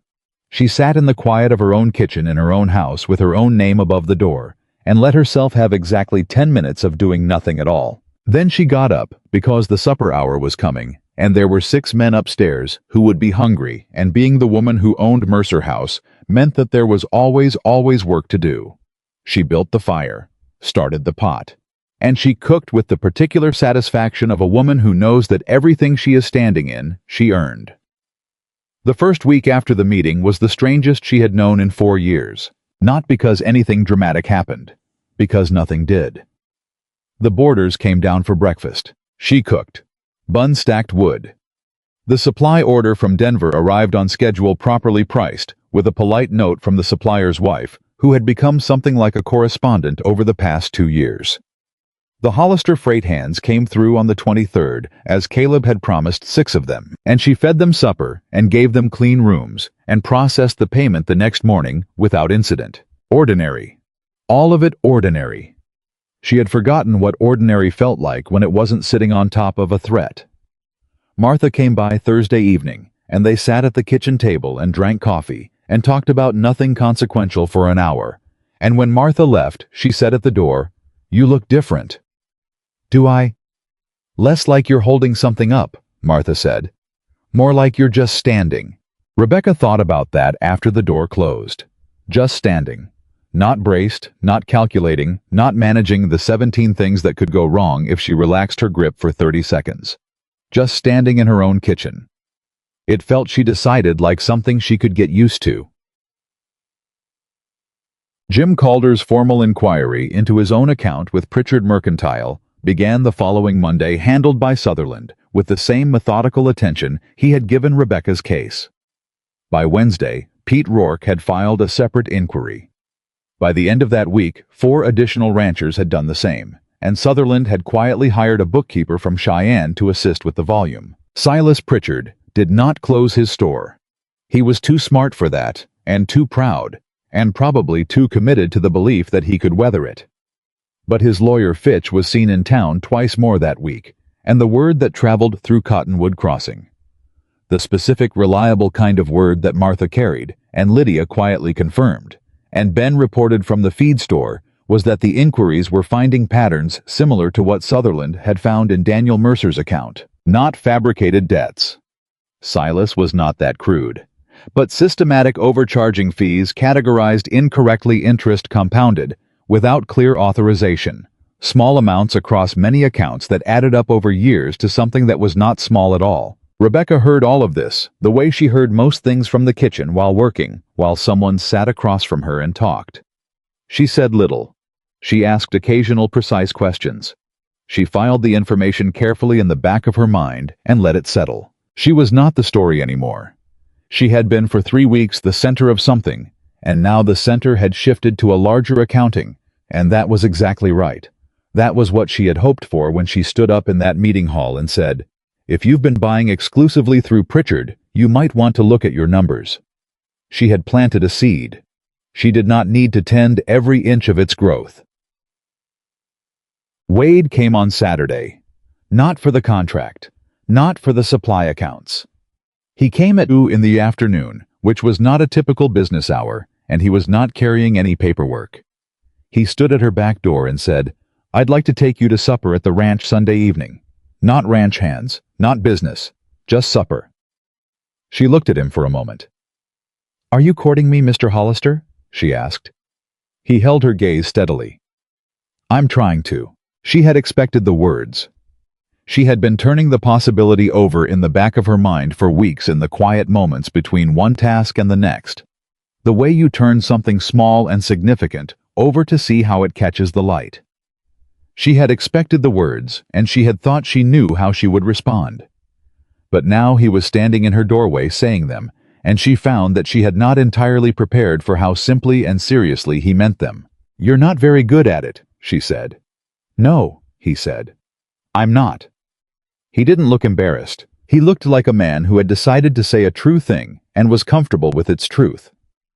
"I was hoping you'd give me time to improve." She looked at him for a long moment. "Sunday," she said. "What time? 6? "I'll be ready at 6, she said. He nodded, turned to go. "Wade." He stopped. "Bring the good coffee," she said. "I've had yours from the kitchen and it's terrible." The corner of his mouth moved. Fair criticism. He left. She stood in her kitchen for a moment with her hands on the counter and something warm and careful moving through her chest. The particular sensation of a door opening that you had kept closed for so long, you had almost forgotten it was there. She went back to work. But she was smiling slightly in the particular way she smiled when she didn't intend to and didn't entirely mind. Sunday supper at Hollister Ranch was not what she had expected, and she had not expected much. What she found was a table set with more care than the house suggested a bachelor rancher would manage on his own, which meant either Caleb had helped or Wade had spent part of his Saturday afternoon thinking about it more than he would admit. Good plates, not tin. A roast she could smell from outside. The good coffee kept warm on the stove, which told her he had registered the criticism and acted on it immediately. She did not mention any of this, but she noticed it the way she noticed everything. They talked for 3 hours. Not about the case, not about Silas or the council or the inquiries. About other things, his years building the ranch after his wife died, the specific stubborn patience it took to rebuild a herd through 2 bad winters. Her first year running Mercer House alone, the week she had 9 boarders and a broken stove and no money to fix either, and had made every meal on a fire she built in the yard. The particular arithmetic of grief, the way it sat differently in the second year than the first, and differently again in the third. She had not talked about Daniel this way in a long time. Not the grief of him, not the particular shape of the loss. The small daily things, the coffee cup she'd found in the storeroom, the cramped handwriting in the ledgers she now knew so well. She had talked around it, managed it, filed it in the back of her mind next to the things she didn't open during working hours. Wade listened the way he did everything unhurried, complete, without trying to fill the silences. "He should have told me about the loan," she said. They had gotten to that eventually, the way long conversations got to the thing underneath. "Yes," Wade said. "He should have. I know why he didn't. He thought he was protecting me." "He was wrong about what protecting you looked like." She looked across the table at him.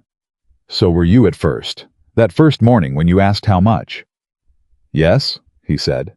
"I was. You corrected it. You made it easy to correct. You took the paper back before I could dig in further." He paused. "Not everyone does that. Most people let it go because they don't want the conflict." "I've had enough people decide what I can and can't hear," she said. "I stopped letting it go." "I noticed," he said. "Is that a complaint?" "No," he said. "It's the opposite of a complaint." She looked at him across the table in the warm lamplight of his kitchen in the house he had built and maintained and lived in alone for 7 years, and thought about how strange it was that the person who had finally seen her clearly was someone she had barely known existed 6 weeks ago. "I'm not easy," she said. It was a warning, and they both knew it. "I have opinions about accounts. I renegotiate things. I don't want anyone making decisions on my behalf without asking me first." "I know," he said. "I mean it, Wade. I've built something. I'm not going to fold it into someone else's life and call that an arrangement." "I'm not asking you to fold anything," he said. "I'm asking you to have supper with me on Sundays." She looked at him. "For now," he said. "The rest we figure out as we go." She picked up her coffee. The good coffee kept warm on the stove. She drank it and thought about the rest, which was large and various, and not entirely mapped, and decided that he was right. The rest could wait. "The coffee is better," she said. "I bought a different blend," he said. "From Pritchard." "From your Denver supplier," he said. "Caleb placed the order Wednesday." She set down her cup. "You switched your coffee supplier to make a point." "I switched my coffee supplier because yours is cheaper and better quality," he said. "The point was incidental." She laughed. It came out fully, not the small quick thing she usually allowed, and the sound of it in that kitchen surprised her. Slightly. Surprised them both if she was reading his face correctly. "All right," she said. "Sunday suppers." "Sunday suppers," he agreed. 3 weeks later, Sutherland completed the first of the rancher inquiries. Jim Calder's account showed 9 years of overcharging, totaling an amount that made the Mercer promissory note look modest. Sutherland's report was careful and measured in its language, using words like accounting irregularities and undocumented markups and systematic pricing inconsistencies. But the number at the end of the report was clear enough that no amount of careful language could soften it. Jim Calder did not come to Rebecca. He went directly to Sutherland, and then to the council, and then to a lawyer in Laramie, who was not Fitch, and he filed a formal claim. Pete Rourke followed within the week. Then Frank Alderman. Silas Pritchard did not close the mercantile, but he stopped attending church, which in Cottonwood Crossing was its own kind of statement. His wife was seen twice at the dry goods counter, with the particular careful expression of a woman who is managing her household under conditions she had not anticipated and is determined not to let anyone see how much she minds. Rebecca did not feel satisfaction about this exactly. She felt the complicated thing that comes when you have told the truth, and the truth has done what truth does, moved through a community and rearranged things according to its own weight, not according to what anyone intended or predicted. She had not wanted to destroy Silas Pritchard. She had wanted to keep her house.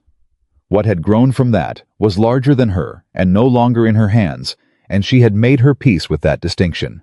So it was Lydia who gave her the clearest accounting of what had shifted in Cottonwood Crossing. Lydia came to Mercer House on a Wednesday morning in late August, 5 weeks after the final meeting.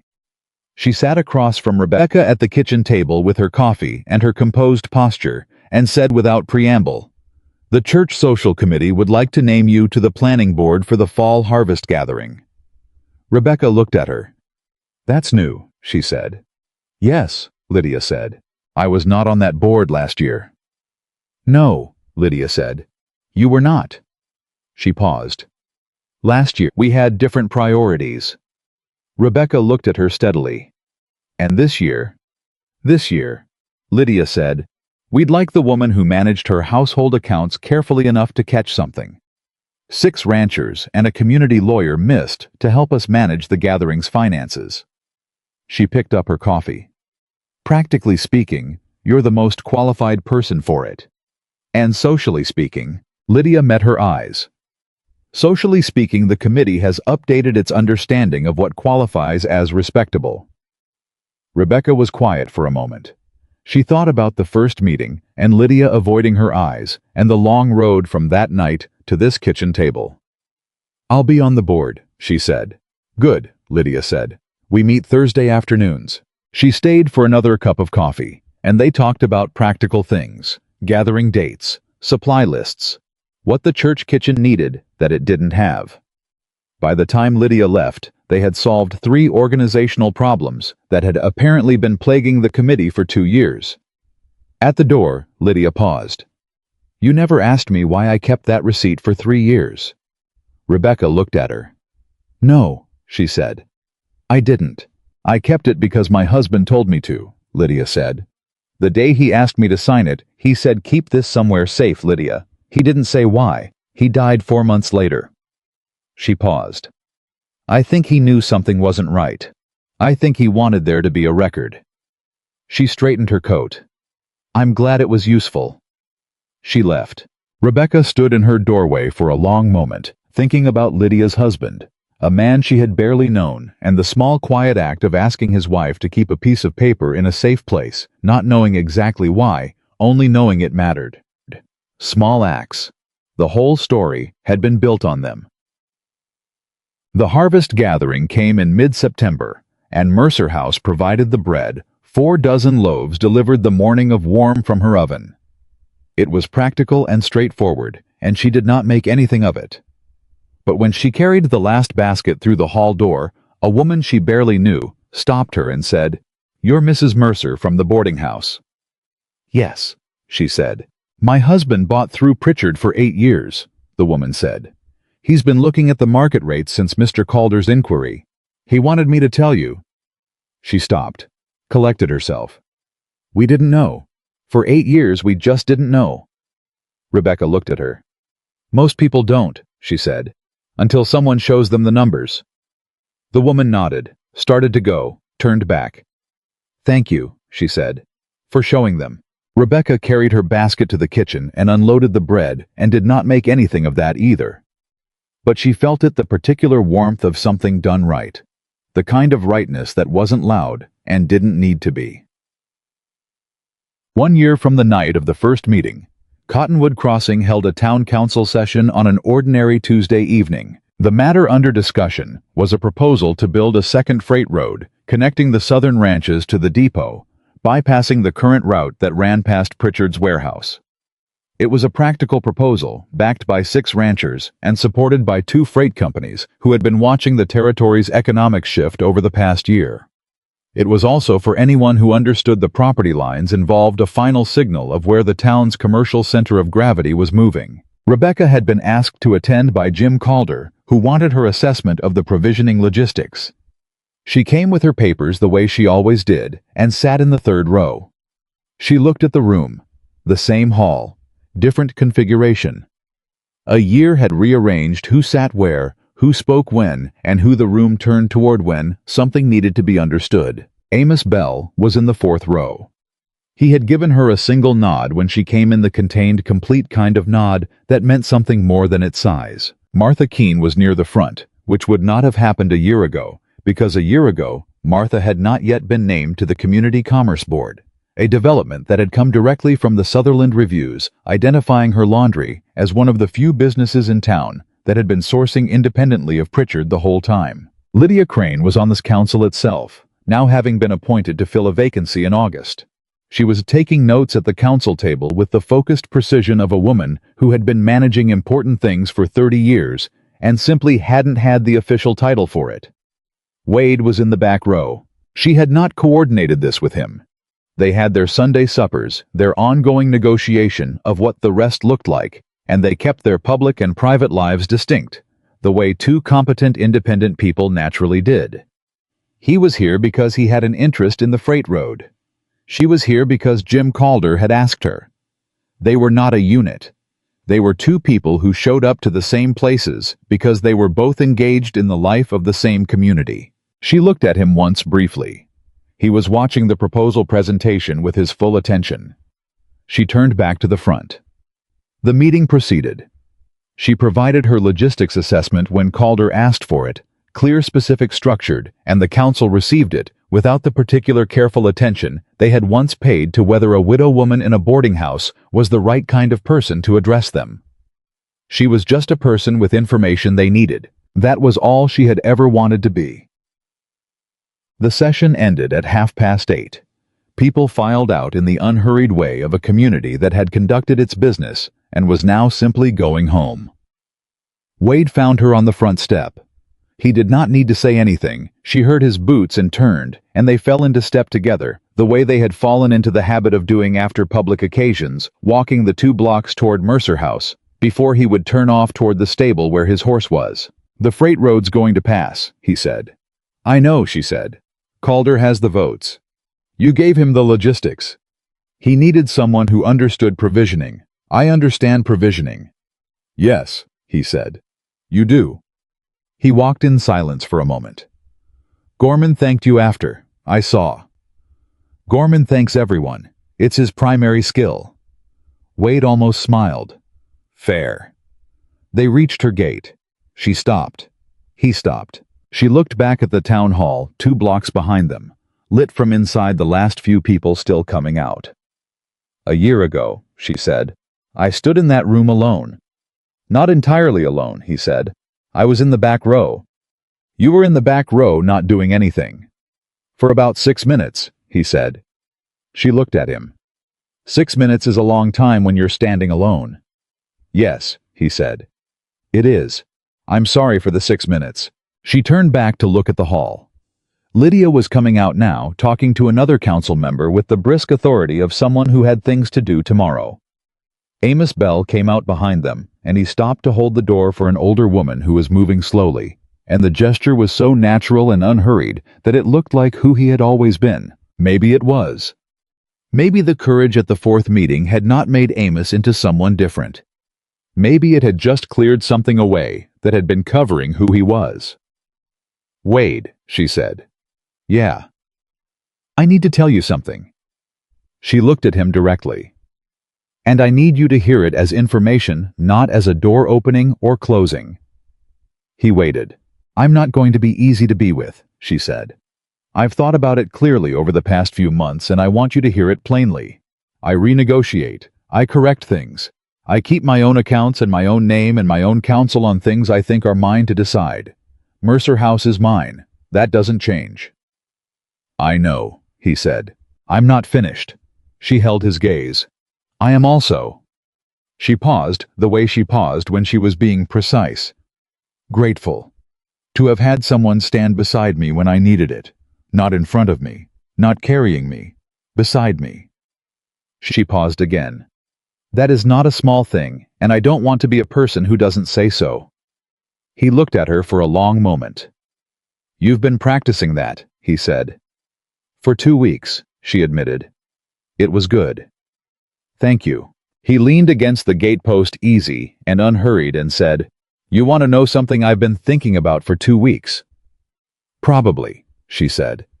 You corrected my contract on the front step of that hall the night we met, in the dark, with a pencil. And then you handed it back and said, We'll see, about whether you'd call me by my first name. He looked at her. I drove home that night thinking about that for an hour. Not the contract. That, we'll see. She looked at him. Because nobody had negotiated with me like an equal in a long time, he said. And I didn't know until that moment how much I'd missed it. She was quiet. Wade, she said. Yeah. It's Wade now, she said. Not we'll see. He smiled. The full version this time, not the small careful fraction she usually got. It changed his face considerably, and she found she was glad to have seen it. I noticed, he said. She opened the gate. Sunday, she said. The coffee had better still be the Denver blend. Wouldn't think of changing it, he said. She went inside. She heard him at the gate for a moment. She could tell he was smiling without seeing it. Could read the quality of the quiet, and then his boots moved on toward the stable. She lit the kitchen lamp. The house was quiet around her, the good quiet of an evening, when every boarder was settled and every account was balanced, and nothing required her attention until 4:30 tomorrow. She sat down at the kitchen table. Her ledger was open to the current page. This month's accounts running clean, and even in her handwriting, the numbers exact and properly sourced, and entirely her own. She reached for her pencil. Then she stopped. She sat in the quiet for a moment, and let herself simply be where she was in her own kitchen, in her own house, with her own name above the door that she had painted herself in the cold 3 weeks after Daniel died. Mercer House. She had made that name mean something. Through 4 years of 4:30 mornings and careful ledgers and extra eggs she didn't charge for, and the specific daily work of being the kind of woman who did things right even when nobody was watching, especially then. One man had stood beside her when standing was hard. He had not carried her. He had not decided for her. He had simply been there the way the best kind of person is, simply there, solid and present, and not asking you to be smaller than you are. And his being there had given this whole community permission to find the thing they already had inside them. The courage to stand, the willingness to look, the simple human decency to say, "I'm sorry. I looked at the floor. It won't happen again." Dignity was not charity. She had always known that. Love was not ownership. She was learning that again in the particular way you learn things the second time, not with surprise, but with the deep recognition of something true, confirming itself. And a community did not change in meetings. It changed in kitchens and front steps and doorways, in the small accumulated weight of people deciding one by one that this time they were going to stand. She picked up her pencil. She wrote the next entry in the ledger, the next ordinary number in the next ordinary column, the daily arithmetic of a life she had built and kept and defended and was going to keep on building. The lamp burned warm and steady. Mercer House held the night around her solid and sure. She worked until the candle burned low. Then she closed the ledger, put out the lamp, and went upstairs to sleep deeply, completely in a house that was hers, and she did not dream of anything she had lost. She dreamed of what she was building, and it was enough. It was more than enough.